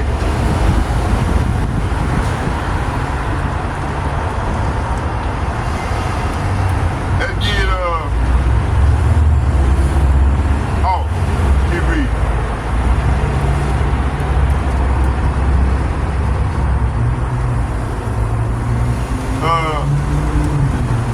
Isaiah chapter 34 verse 14, and it reads, the wild beasts of the desert shall also meet with the wild beasts, with the wild beasts of the islands, and the sorter shall cry to his fellow, and the stretched owl also shall rest there, and there and find for herself a palace, a place of rest. Verse 15. There shall the great owl make her nest and lay and hatch and gather under her shadow, and there shall the vultures also be gathered, every one with her mate. So verse 13 to 15 is saying, thorns will overrun its palaces, nettles and thistles will grow in its forts. The ruin will become a hut for jackals and a home for owls. Verse 14, desert animals will mingle there with hyenas, and their howls filling the night. Wild goats will bleat at one another among the ruins. And the night creatures say what? And the night creatures will come to her rest. Verse 15. Their owls will make her nest and lay her egg. She will hatch her young and cover them with her wings, and buzzards will come and eat. Each one of them will mate. Hey, this is what's coming, man. None of the desert animals gonna lie here. Okay? So, Jake, we got to repent and return to our power. Wholehearted. So we can be have some cover. Hey, I don't know about y'all. I don't want none of that smoke when the Lord cracks the skies, man. I want to be covered. So I can give me Isaiah 4:1 can kick in. I can give me many wives that I want. Hey, I can have many wives. I can go and bring back little Zachariah. See, right now, dude will stop me from making babies. He stopped us.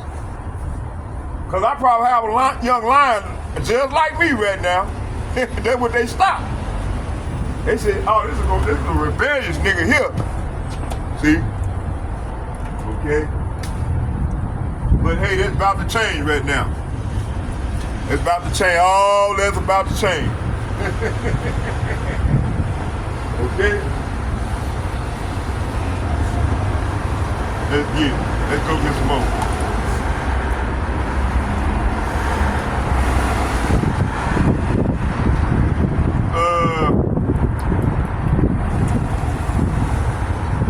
Let's get Jeremiah chapter 50, verse 39. Let's get that. Jeremiah chapter 50, verse 39. Jeremiah chapter 50, verse 39. And it reads,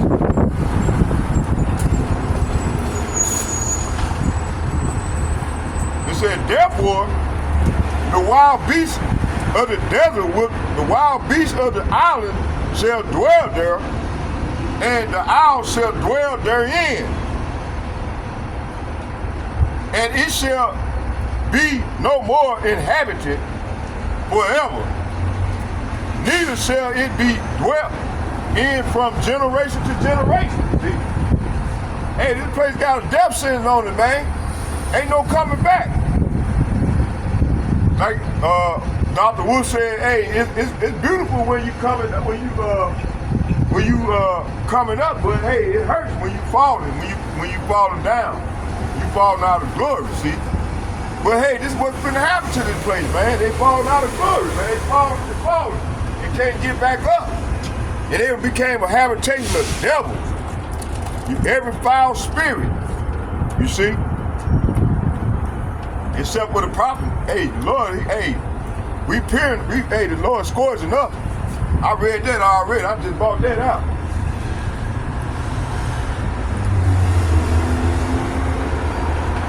So the Lord saying here, soon Babylon will be inhabited by desert animals and hyenas. It will be a home for owls. Never again will people live there. It will lie desolate forever, see? It's what's coming. So we ain't lying, man. We tell the truth.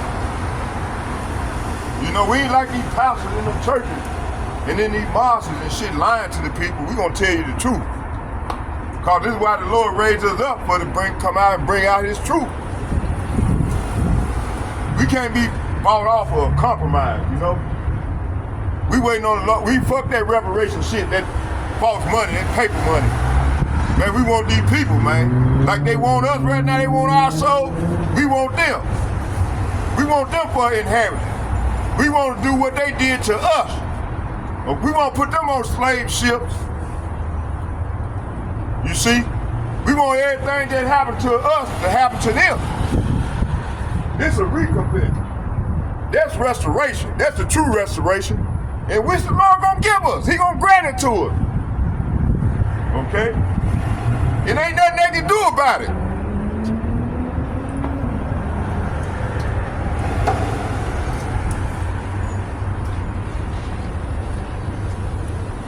Let's get Isaiah chapter 51, verse 37.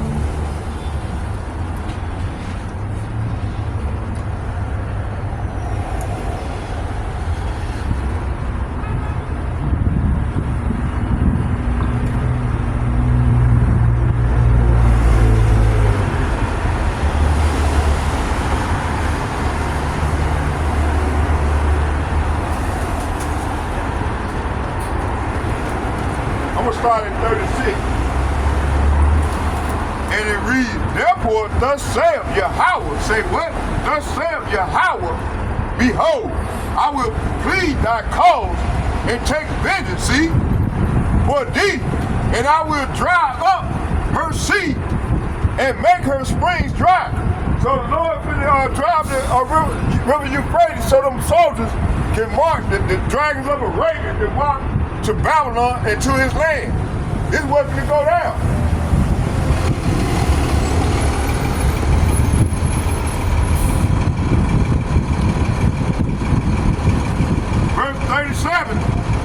And Babylon shall become heat. Say what? Babylon shall become heat, a dwelling place for a dragon, and astonishment, and hissing without an inhabitant. See, hey, this is what's coming. What's coming, young lady? You better smile, girl. Might be my wife one of these days, boy. I might say Isaiah 41 might kick in real soon. Hey, it's gonna kick in real soon. Hey, this is what's coming, you see? Yeah, you see? Hey, ain't nobody happy but the prophet. Hey, we love it. Well, we can't get enough of it. All praise to Yahweh, Bahashim, Yahweh Shai, Bahashim, Regard Kadash. In that order. That's right. You say, my man gonna come out and exalt my name. Hey, we exalt the Most High name. And we come with judgment. So we gonna be the next judges on the earth. We finna rule these devils with like an honor God. That's right. That's bullshit. You can't be bought off. Going on down the street with that fake money. That shit is fake. Fiat currency. Man, Dr. Wolf went hard on these devils, boy. I love Dr. Wolf for that. Hey, he ain't letting up neither. Oh, what? Hey, you know how I got hooked on to Dr. Wolf through Brother Malcolm? Hey, Solid World, Elder. Him and Uriah knew. Oh, man. My elders, hey, my teachers, man, they hit me on Dr. Wolf, boy. Okay, let's keep it moving. Let's get some more. We're gonna bring out 3 more preachers and then we're gonna shut it down. How long we got? We're gonna try to get ready at 2 hours. Okay. Let's go here to we're gonna go into 3. Yeah, let's go to 3 and then we'll shut it down. Let's do 3. Revelation 18:3, and then we'll shut it down with a prayer. Let's go here to Zephaniah chapter 2, verse 14. Let's get that.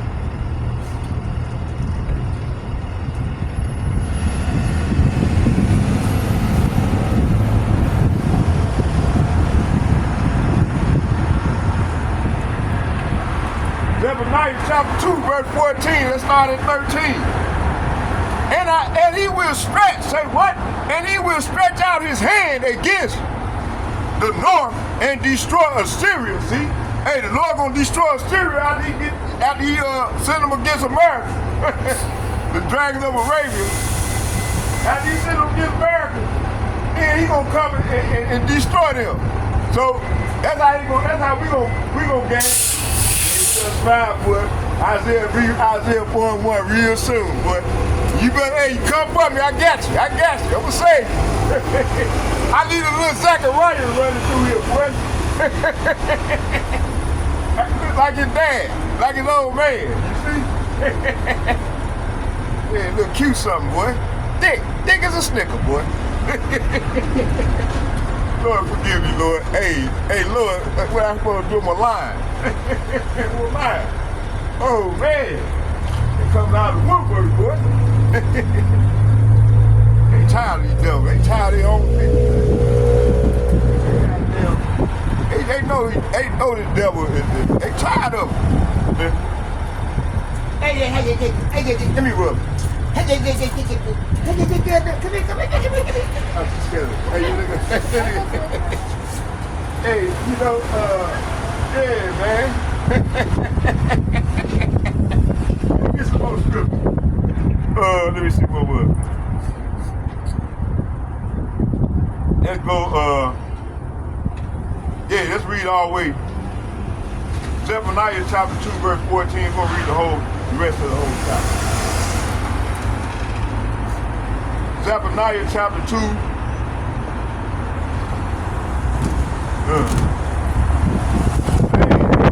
Hey, the Lord coming hard with that judgment, boy. Hey, the Lord is not playing, boy. He come with judgment, man. Hard on him. Let's get it. Zephaniah chapter, let's go back to read 13 and 14 again. And he will stretch out, say what? and he will stretch out against the north and destroy Assyria, and will make, say what? And will make Nineveh, that's a buzzword for America, a desolation, see? And dry like a wilderness, see? This is what's coming, you see? Verse 14, and it reads, and flocks shall lie down in the midst of her. What's going on, little brother? And all the beasts of the nation, see, all these beasts of these nations, that's ruling earth with wickedness, with their theocurrency. So the Lord said, all you beasts, he gonna take down all of you. And he gonna set his king up. And we gonna rule, and then he gonna set us back in order, and we gonna share the kingdom with him. This is what's gonna go down. We hate to spoil y'all playing, but we telling y'all the truth. Let's read it again. Zephaniah chapter 3, verse 13, and it reads, and he will stretch out his hand against the north, say what? Against the north, and destroy Assyria, and will make Nineveh a desolation and dry like a wilderness. See, this is what's coming. Verse 14, and flocks shall lie down in the midst of her. See, all these desert animals, they gonna lie down in the midst of her. They need all these old $100 $1 million mansions that these Edomites got. Hey, the desert creatures gonna flock there. Hey, so that shows that your silver and your gold is cankered. I'm gonna get that next. No, that's somewhere in here. I got to just, no, Lord said just stay on course. We'll bring it out sometime, somewhere in the lesson.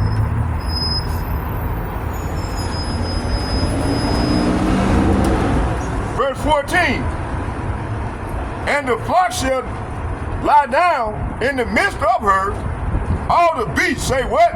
All the beasts of the nation. See, all these beasts that's ruling, all these elite beasts that's ruling the earth in wickedness right now. This is what the Lord said.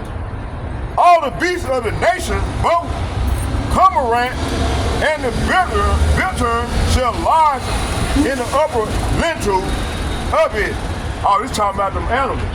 But he got some scriptures in there talking about the beasts of the field.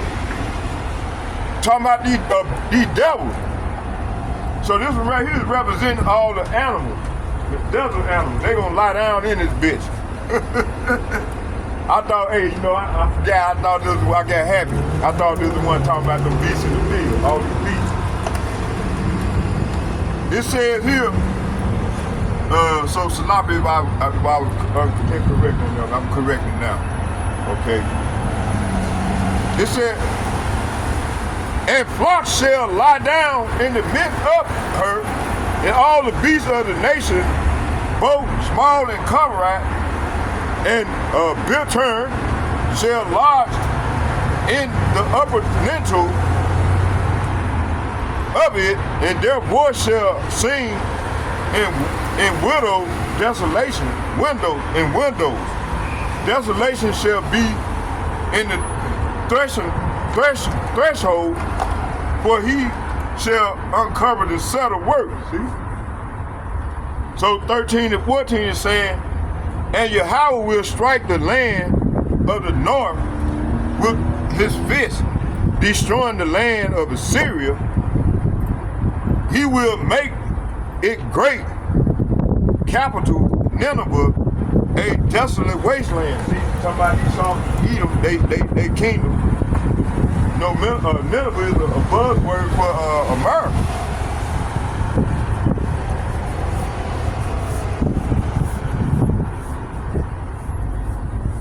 It said, and he will make Nineveh a desolate wasteland, parched like a desert. See, this is what's coming. Okay?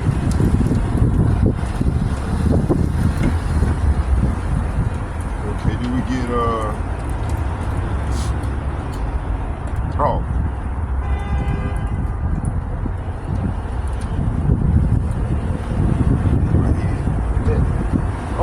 bear with me.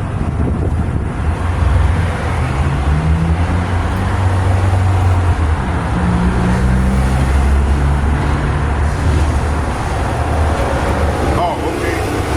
Verse 14 saying the flocks shall lie down in the midst of her, all the beasts of the nation, both comrade and bittern, shall lodge in the upper lintels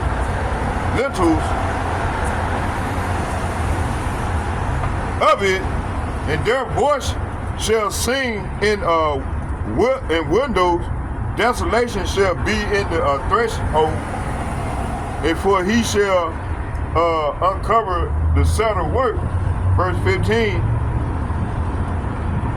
It said, "This is the rejoicing city that dwell carelessly, that said in her heart, I am, and there is none beside me. How is she become a desolation, a place of beasts to lie down in? Everyone that passes by her shall hiss and wag his hand." See? So verse 14 and 15 is saying, the proud city will become pastures for flocks of herds, and all sorts of wild animals will settle there. The desert owl and stretched owl will root on its ruined cauldrons. Their calls echoing through the the gaping window, rubbing will block all the doorways, and the settled paneling will be exposed to weather. Wow. Verse 15 is saying, this is the boisterous city, once so secure, I am the greatest, it boasted. See? No, it said no other city can compare with me. Hey, now it's too late. It's falling. It's falling. Can't get back up. It said no city can compare with me. This is what these devils said in their heart, and they still feel this way. But now, say what? But now, look how it has become an utter ruin. And this is what's coming. And haven for wild animals, everyone passing by will laugh in derision and shake a defiant fist. See? Hey, this is what's coming, man.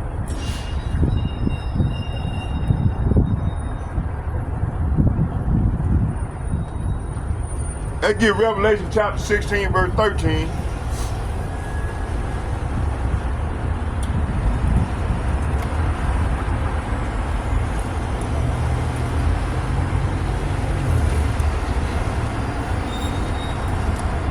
Revelation chapter 16, verse 13, and it reads, it said, and I saw 3 unclean spirits like frogs come out of the mouth of the dragon, see? And out of the mouth of the beast, see? And out of the mouth of the false prophet, see? So these dragons, the Edomites, these false prophets, is the Catholic Church, and all these churches, they're trying to bring a one world order, new world order. You had the Pope, the false prophet. He opened that door. He opened this what they call it, name I can't think of that word. Portals. He opened up portals for them demons. You know, they let you know they witches and warlocks. He opened that door, and ever since then, all evil and wicked and shit been going on. That's why the Lord said this is a place for devils. Every unclean and defiled spirit. See? And this is what people. That's why they going off. The love of many waxing cold right now, you see? Okay?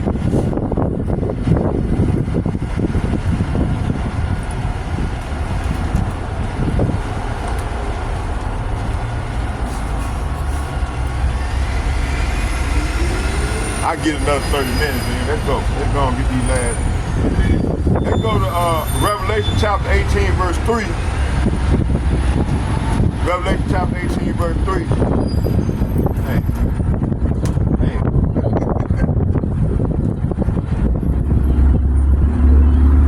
Shit.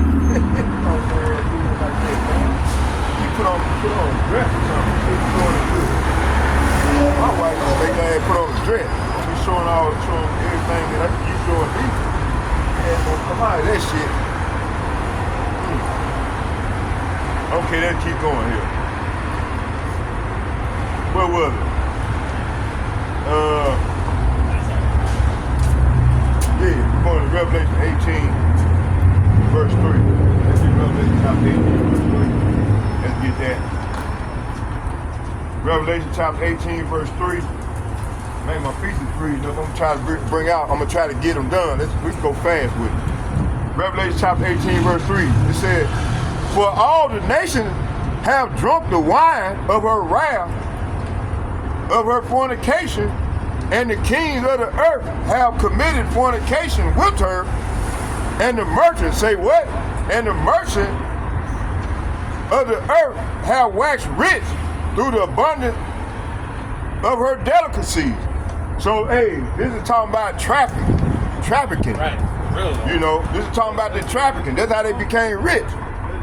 When you go deep off into it, it's talking about trafficking. I got breakdown scripts on it, but we ain't gonna do that. We'll do that on a later date. So verse 3 is saying, "For all the nations have fallen because of the wine of her passionate immorality. The kings of the world have committed adultery with her because of her desire for extravagant luxury, and merchants of the world have grown rich." See? So they ain't gonna be able to get rich no more off her ass. So they mad as hell. Now they getting ready to shoot them arrows at this place, man. This wasn't ready to go down. Okay.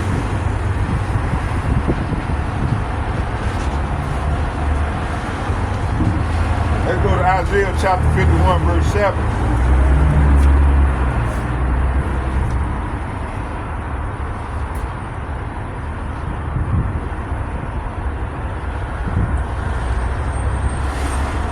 Isaiah chapter 51, verse 7, and it reads,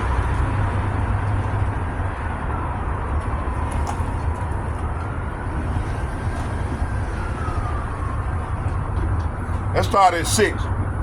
It said, "Lift up your eyes to heaven and look upon the earth beneath, for the heavens shall vanish away like smoke, and the earth shall wax old like a garment, and they that dwell therein shall die like man in the like manner. But my salvation," say what? "But my salvation shall be forever, and my righteousness shall not be abolished." See? So verse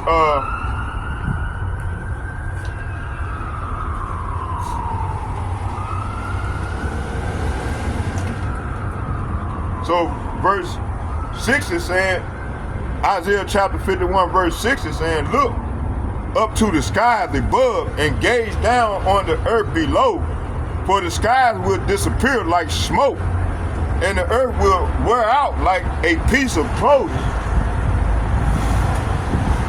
The people of the earth will die like flies," see?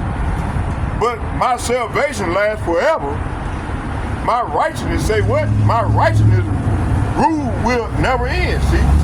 So that's why we got a world with no end, man. This is what's coming, man. Hey, we gonna rule with the Mashiach for 1,000 years. And the Lord's rulership ain't gonna end, man. You see? Verse 7. "Hearken unto me," say what? "Hearken unto me, yea, that know righteousness." See, hey, Negroes, Latinos, and Native Americans, we know righteousness, man. But hey, these heathen, man, all these heathens starting with Esau Edom and these heathen nations, they don't have no righteousness. We're gonna have to teach them the righteousness of the Lord, man. The Lord gonna have man, he gonna put these laws, statutes, and commandments in us. That's in that new body that we're gonna get. We ain't gonna be able to go off no more. You see, this is what's coming. And this is what they trying to stop. You see? Yeah. It said, hearken unto me, yea, that know righteousness. The people in whose heart is my law. Say what? The people in whose heart, see, is in our heart. Talking about the hopefully elect. The people, starting with the elder apostle and the like-minded men on down to myself, the laws is in our mind, man. And then he gonna put them in us, inside us, when he come and deliver us. We gonna be changed like a twinkling in the eye. It said, hearken unto me, say what? Hearken unto me, yea, that know righteousness, the people in whose heart is my law. For yea, not the reproach of men, neither be ye afraid of their revelry. See? Hey, we ain't scared of these devils, man. We know the Lord, well, we know what's going to get ready to go down, Joe. So, verse 6 and 7 is saying, look up to the skies above and gaze down on the earth below, for the skies will disappear like smoke, and the earth will wear out like a piece of clothing. The people of the earth, say what? The people of the earth will die like flies, but my salvation lies forever, see? My righteousness rule will never end, see? So once the Lord, soon as he come take down these devils, hey, his righteousness is gonna rule forever. It ain't gonna have no end, and then all the wicked, they gonna be wiped out of the earth. Even to wipe their ass out of the earth for all the wickedness they done did. So we need not to be afraid. We supposed to be happy. But you got 2/3 of our people, man, they ass stupid. They don't even know what's going on, man. So the Lord, they gonna be all right when they come back in the kingdom on the other side, holding their head down for 1,000 years in shame. But they can get it right now. You see? Verse 7, listen to me, you know right from wrong, you who cherish my law in your heart. Do not be afraid of the people's scorn, nor fear their insults. See, hey, the Lord tells us not to fear these people, man. Come out here, be bold as lions, and bring out his word. You see? And hey, that's what the prophets are doing in that order, you see?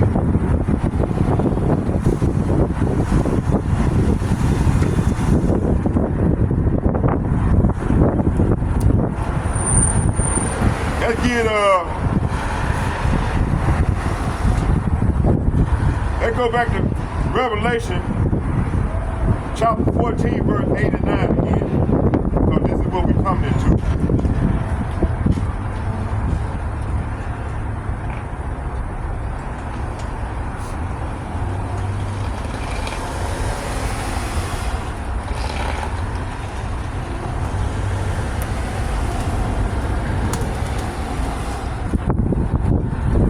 Revelation chapter 14, verse 8.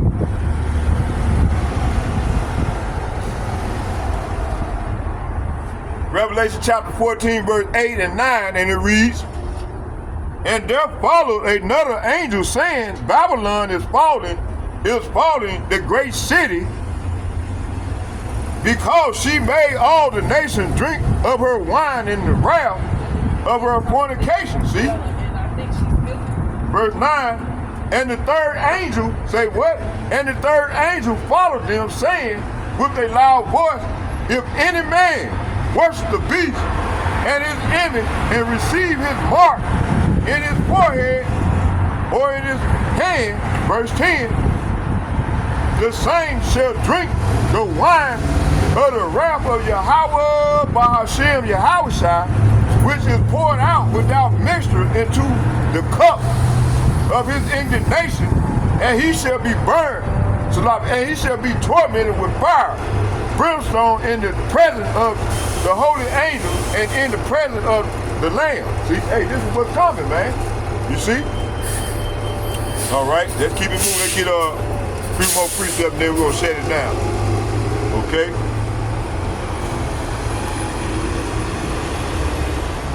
Let's get Revelation chapter 17, verse 2.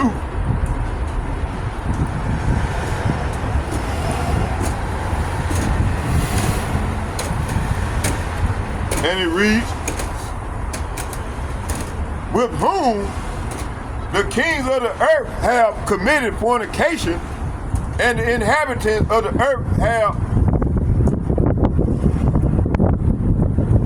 committed fornication, and the inhabitants of the earth have been made drunk with the wine of her fornication. See? So, verse 2 saying the kings of the earth would have committed adultery with her, and the people who belong to the world, say what? The people who belong to this world have been made drunk by the wine of her immorality, see?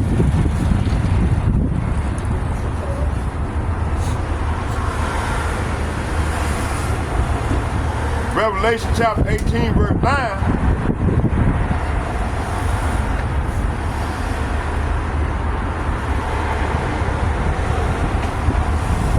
I'm going to start at 8 and read 8 and 9, 9 being the point. It said, therefore shall the plagues come, say, in one day, death and mourning, this is what's coming, famine, and she, man, both of these can be points. It said, and she shall be utterly burned with fire, for strong is the Lord power who judges her, see?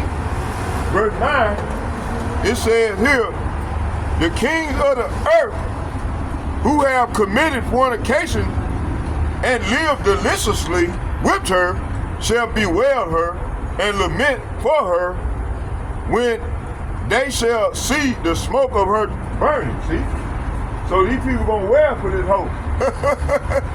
They was like, damn, man, we can't make that money no more like we used to. You see?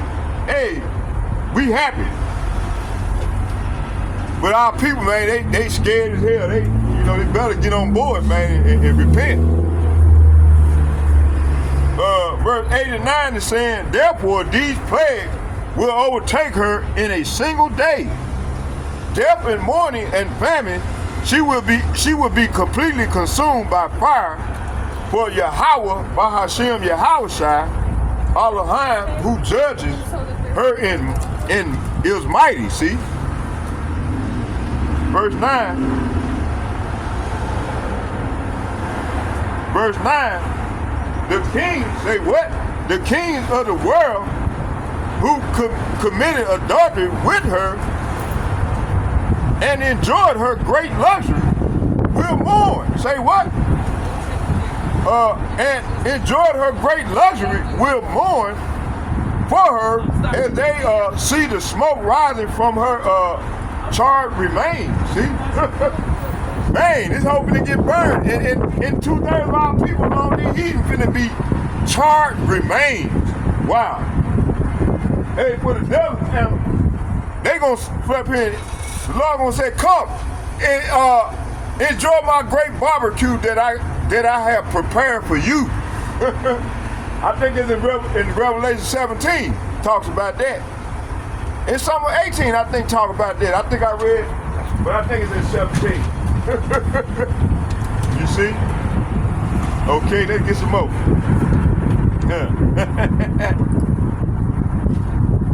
Okay, let's go here to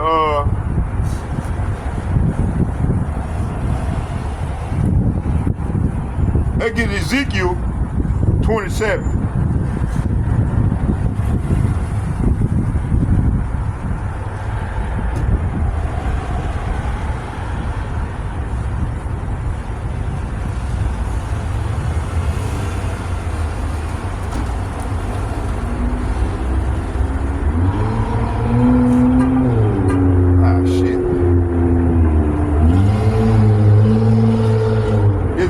chapter 27, verse 9. We're going to start at 8. It said, the inhabitants of Zidon and Arvad were thy mariners, thy wise men, O Tyrus, that were in thee, were thy pilots. So this is saying your oarsmen came from Sidon and Arvad. Your helmsmen were skilled men from Tyrus itself. Verse 9, it said the ancient Gabal and the wise men thereof were indeed thy conquerors. All ships of the sea were mariners, were indeed to occupy thy merchandise. Verse 10, they of Persia and Lud and Put were in thy army, thy men of war, shield and helmet, indeed, they set forth comeliness. Verse 11, the men of Arvad and the armies were upon thy walls round about, and the Gammadims were in thy towers. They hang their shields upon the walls round about. They have made thy beauty perfect. Verse 12, Tarshish was thy merchant by reason of the multitude of of all kinds of riches, with silver and iron, tin and lead. They traded in thy fairs. 13, Javan, Tubal, and Meshach, that's Russia. They didn't want to shoot them arrows.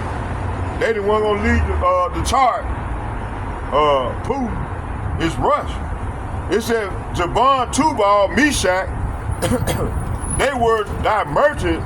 They traded thy Persians. Say what? They traded thy Persian men and vessels of brass in thy market. See?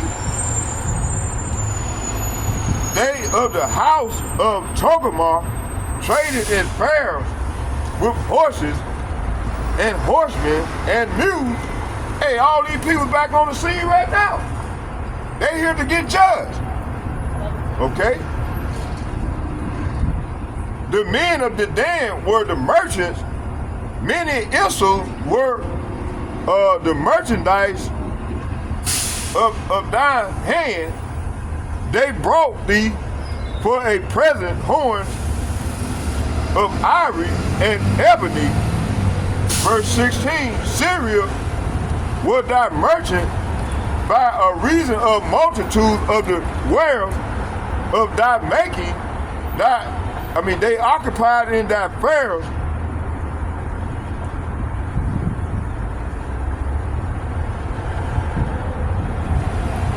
With emerald, purple, and broidered work, and fine linen, and coral agate. 17, Judah and the land of Israel, they were thy merchants. They traded in thy market wheat, minute, and panay, and honey, and oil, and balm.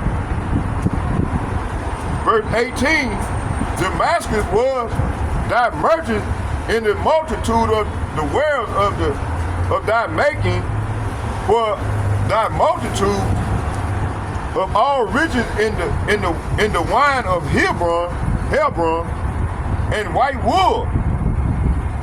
Verse 19, then also Javan going and to and fro occupied in thy fairs bright iron, cassia, and carmelis were in the market, in that market. Verse 20, the Dan, thy merchant in precious clothes, and for chariots. Verse 21, Arabia, and all the prince of Kedar. That's talking about the Arabs. The princes of Kedar is the Arabs. They occupied with the lambs and rams and goats. Indeed were they thy merchants. Verse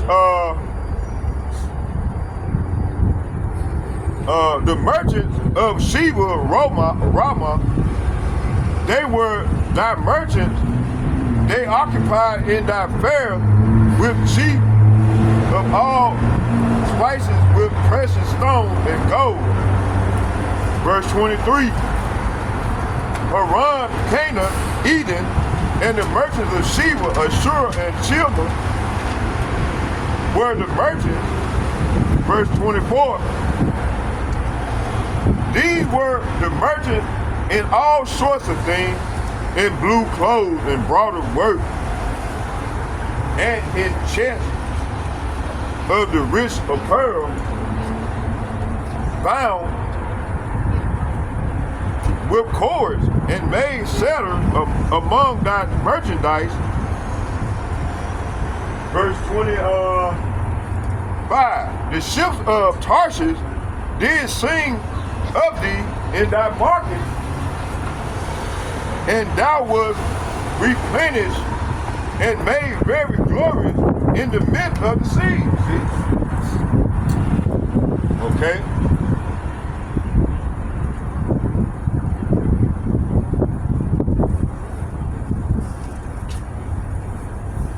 So the Lord is saying here from 9 to 25, wise and old craftsmen from Gabal did the caulking. Ships from every land came with goods to barter for your trade. See, this is what they did in America. You know, they all came to this land to get rich. Men from distant Persia, Lydia, and Libya served in your great army.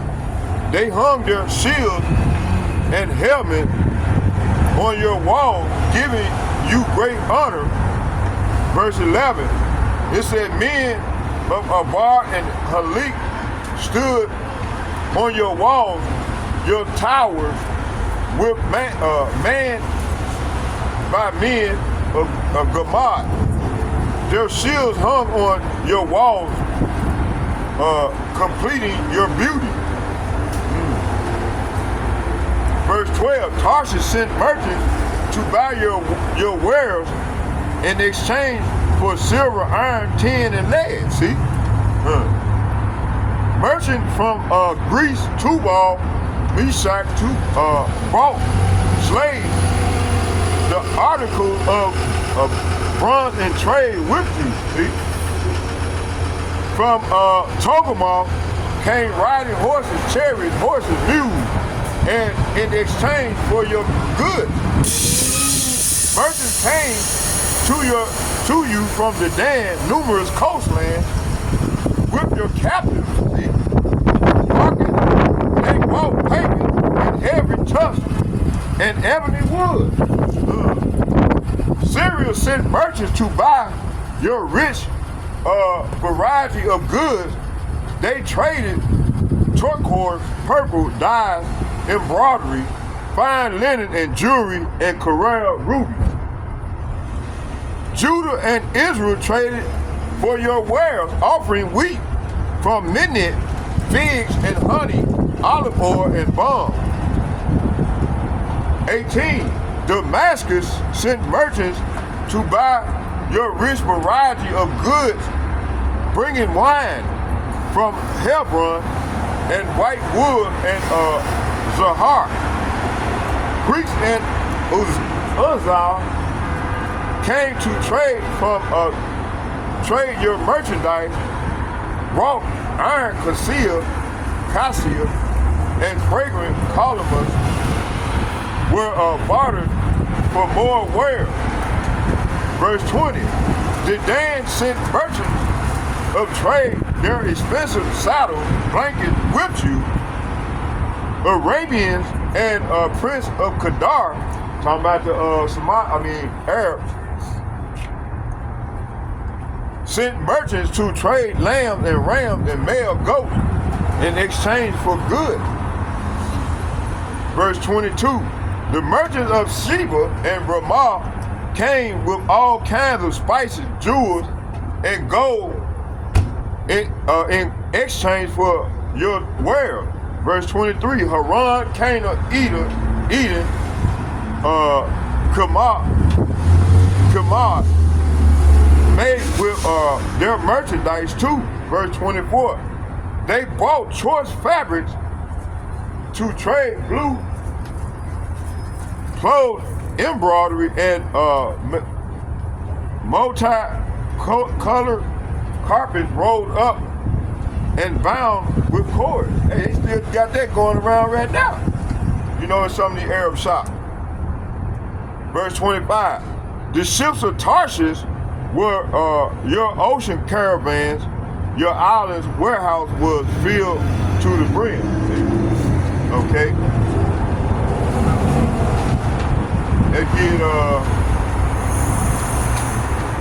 Let's get Revelation chapter 11, Revelation chapter 18.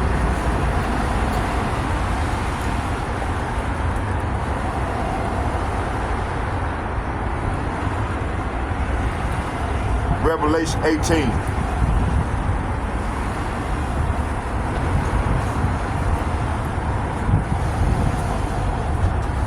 Revelation chapter 18. Revelation chapter 18, verse 11.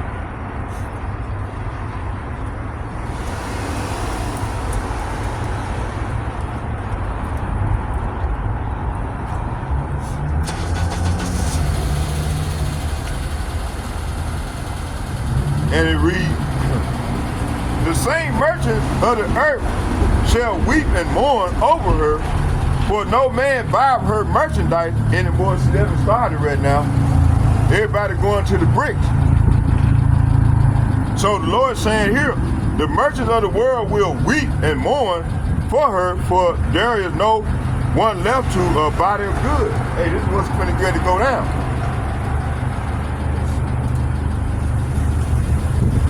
Verse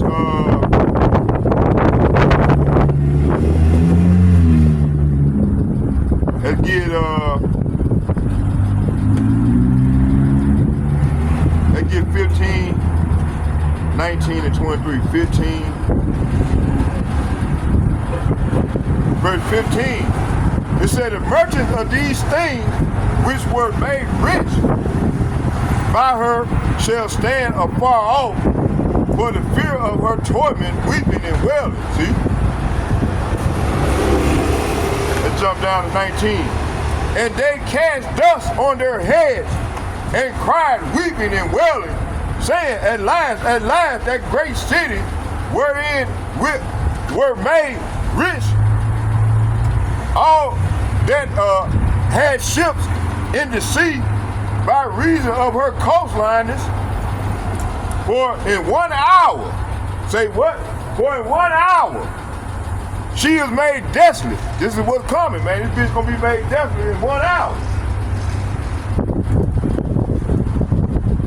So the Lord saying here, and they will weep and throw dust on their heads to show their grief.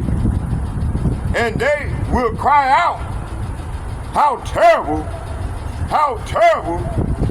that great city, the ship owners, how terrible for that great city, the ship owners became wealthy, and by transporting her great wealth on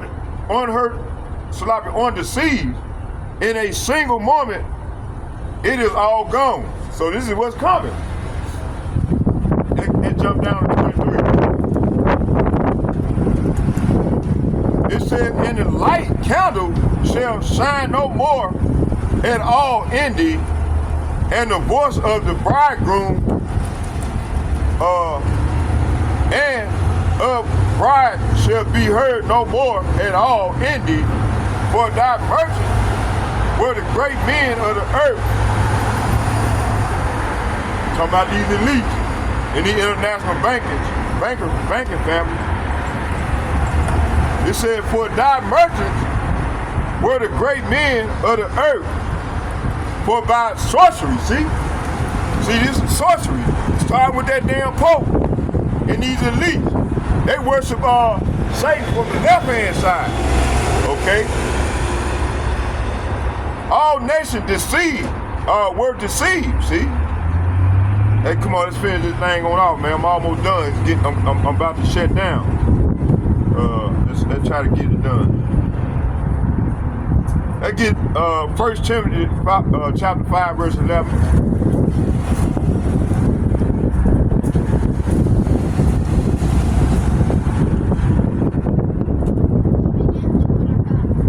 First Timothy chapter 5, verse 11. But the younger widows refuse for when they have begun to wax one tongue against Hamashiach, they will marry, see? So they trying to marry now. They done wax, the Lord's putting their ass back in order right now. But hey, we don't want their ass now. A lot of man, shit, they fucking too profane, man. So the Lord saying here, younger widows should be on the list because their physical desires will overpower their devotion to Hamashiach, and they will want to marry, see? That's gonna get ready to go down real soon. Let's go here, let's get Revelation chapter 18, verse 79. Revelation 18.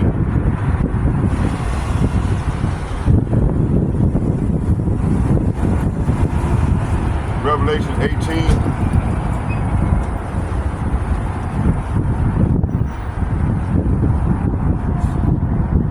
Revelation chapter 18, verse 7 and 9. And it reads, how much she have glorified herself and lived deliciously, so much torment and sorrow give her, for she saith in her heart, I sit as a queen, and am no widow, and shall see no sorrow. Hey, see, this is what she said. Okay, this great whore. The kings of the earth who have committed fornication and lived deliciously with her shall bewail her and lament for her when they shall see her smoke of her burning. See, hey, this is what's finna happen. And this is what's finna happen. They're gonna wail for her. Let's get oh, that's it. Hey, I hope y'all was edified, man. Matter of fact, let's go in the NLT and get it closed down. So verse 7 is saying she glorified herself and lived in luxury. So match it now with torment and sorrow. She boasted in her heart, I am a queen on my throne. I am no helpless widow, and I have no reason to mourn. This is what this whole said. Hey, verse 9, and the kings of the world who committed adultery with her and enjoyed her great luxury will mourn. Say what? Will mourn for her as they see the smoke rising from her charred remains. See? Hey, this is what's going to happen. Hey, I hope y'all edified. Let's get out of here with a prayer. Barakatah Yahweh. Matter of fact, let's do this here real quick. Hold on. Let's go here. Oh shit, my back. Oh man, back fucked up, boy. Let's get this, let's do this here.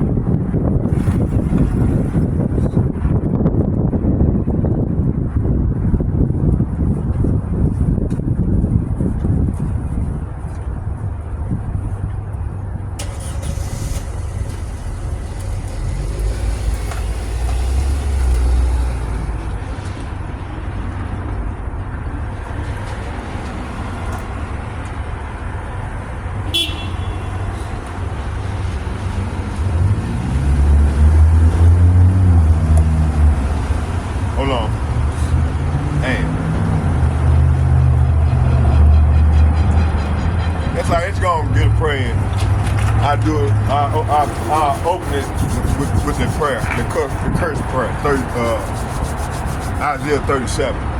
Barakatah Yahweh, Barakatah Yahweh Shai, Barakatah Yahweh, Barakatah Yahweh Shai, Call Allah Yahweh, Bahashem, Yahweh Shai, Bahashem, Rekah Kadash, Shalom.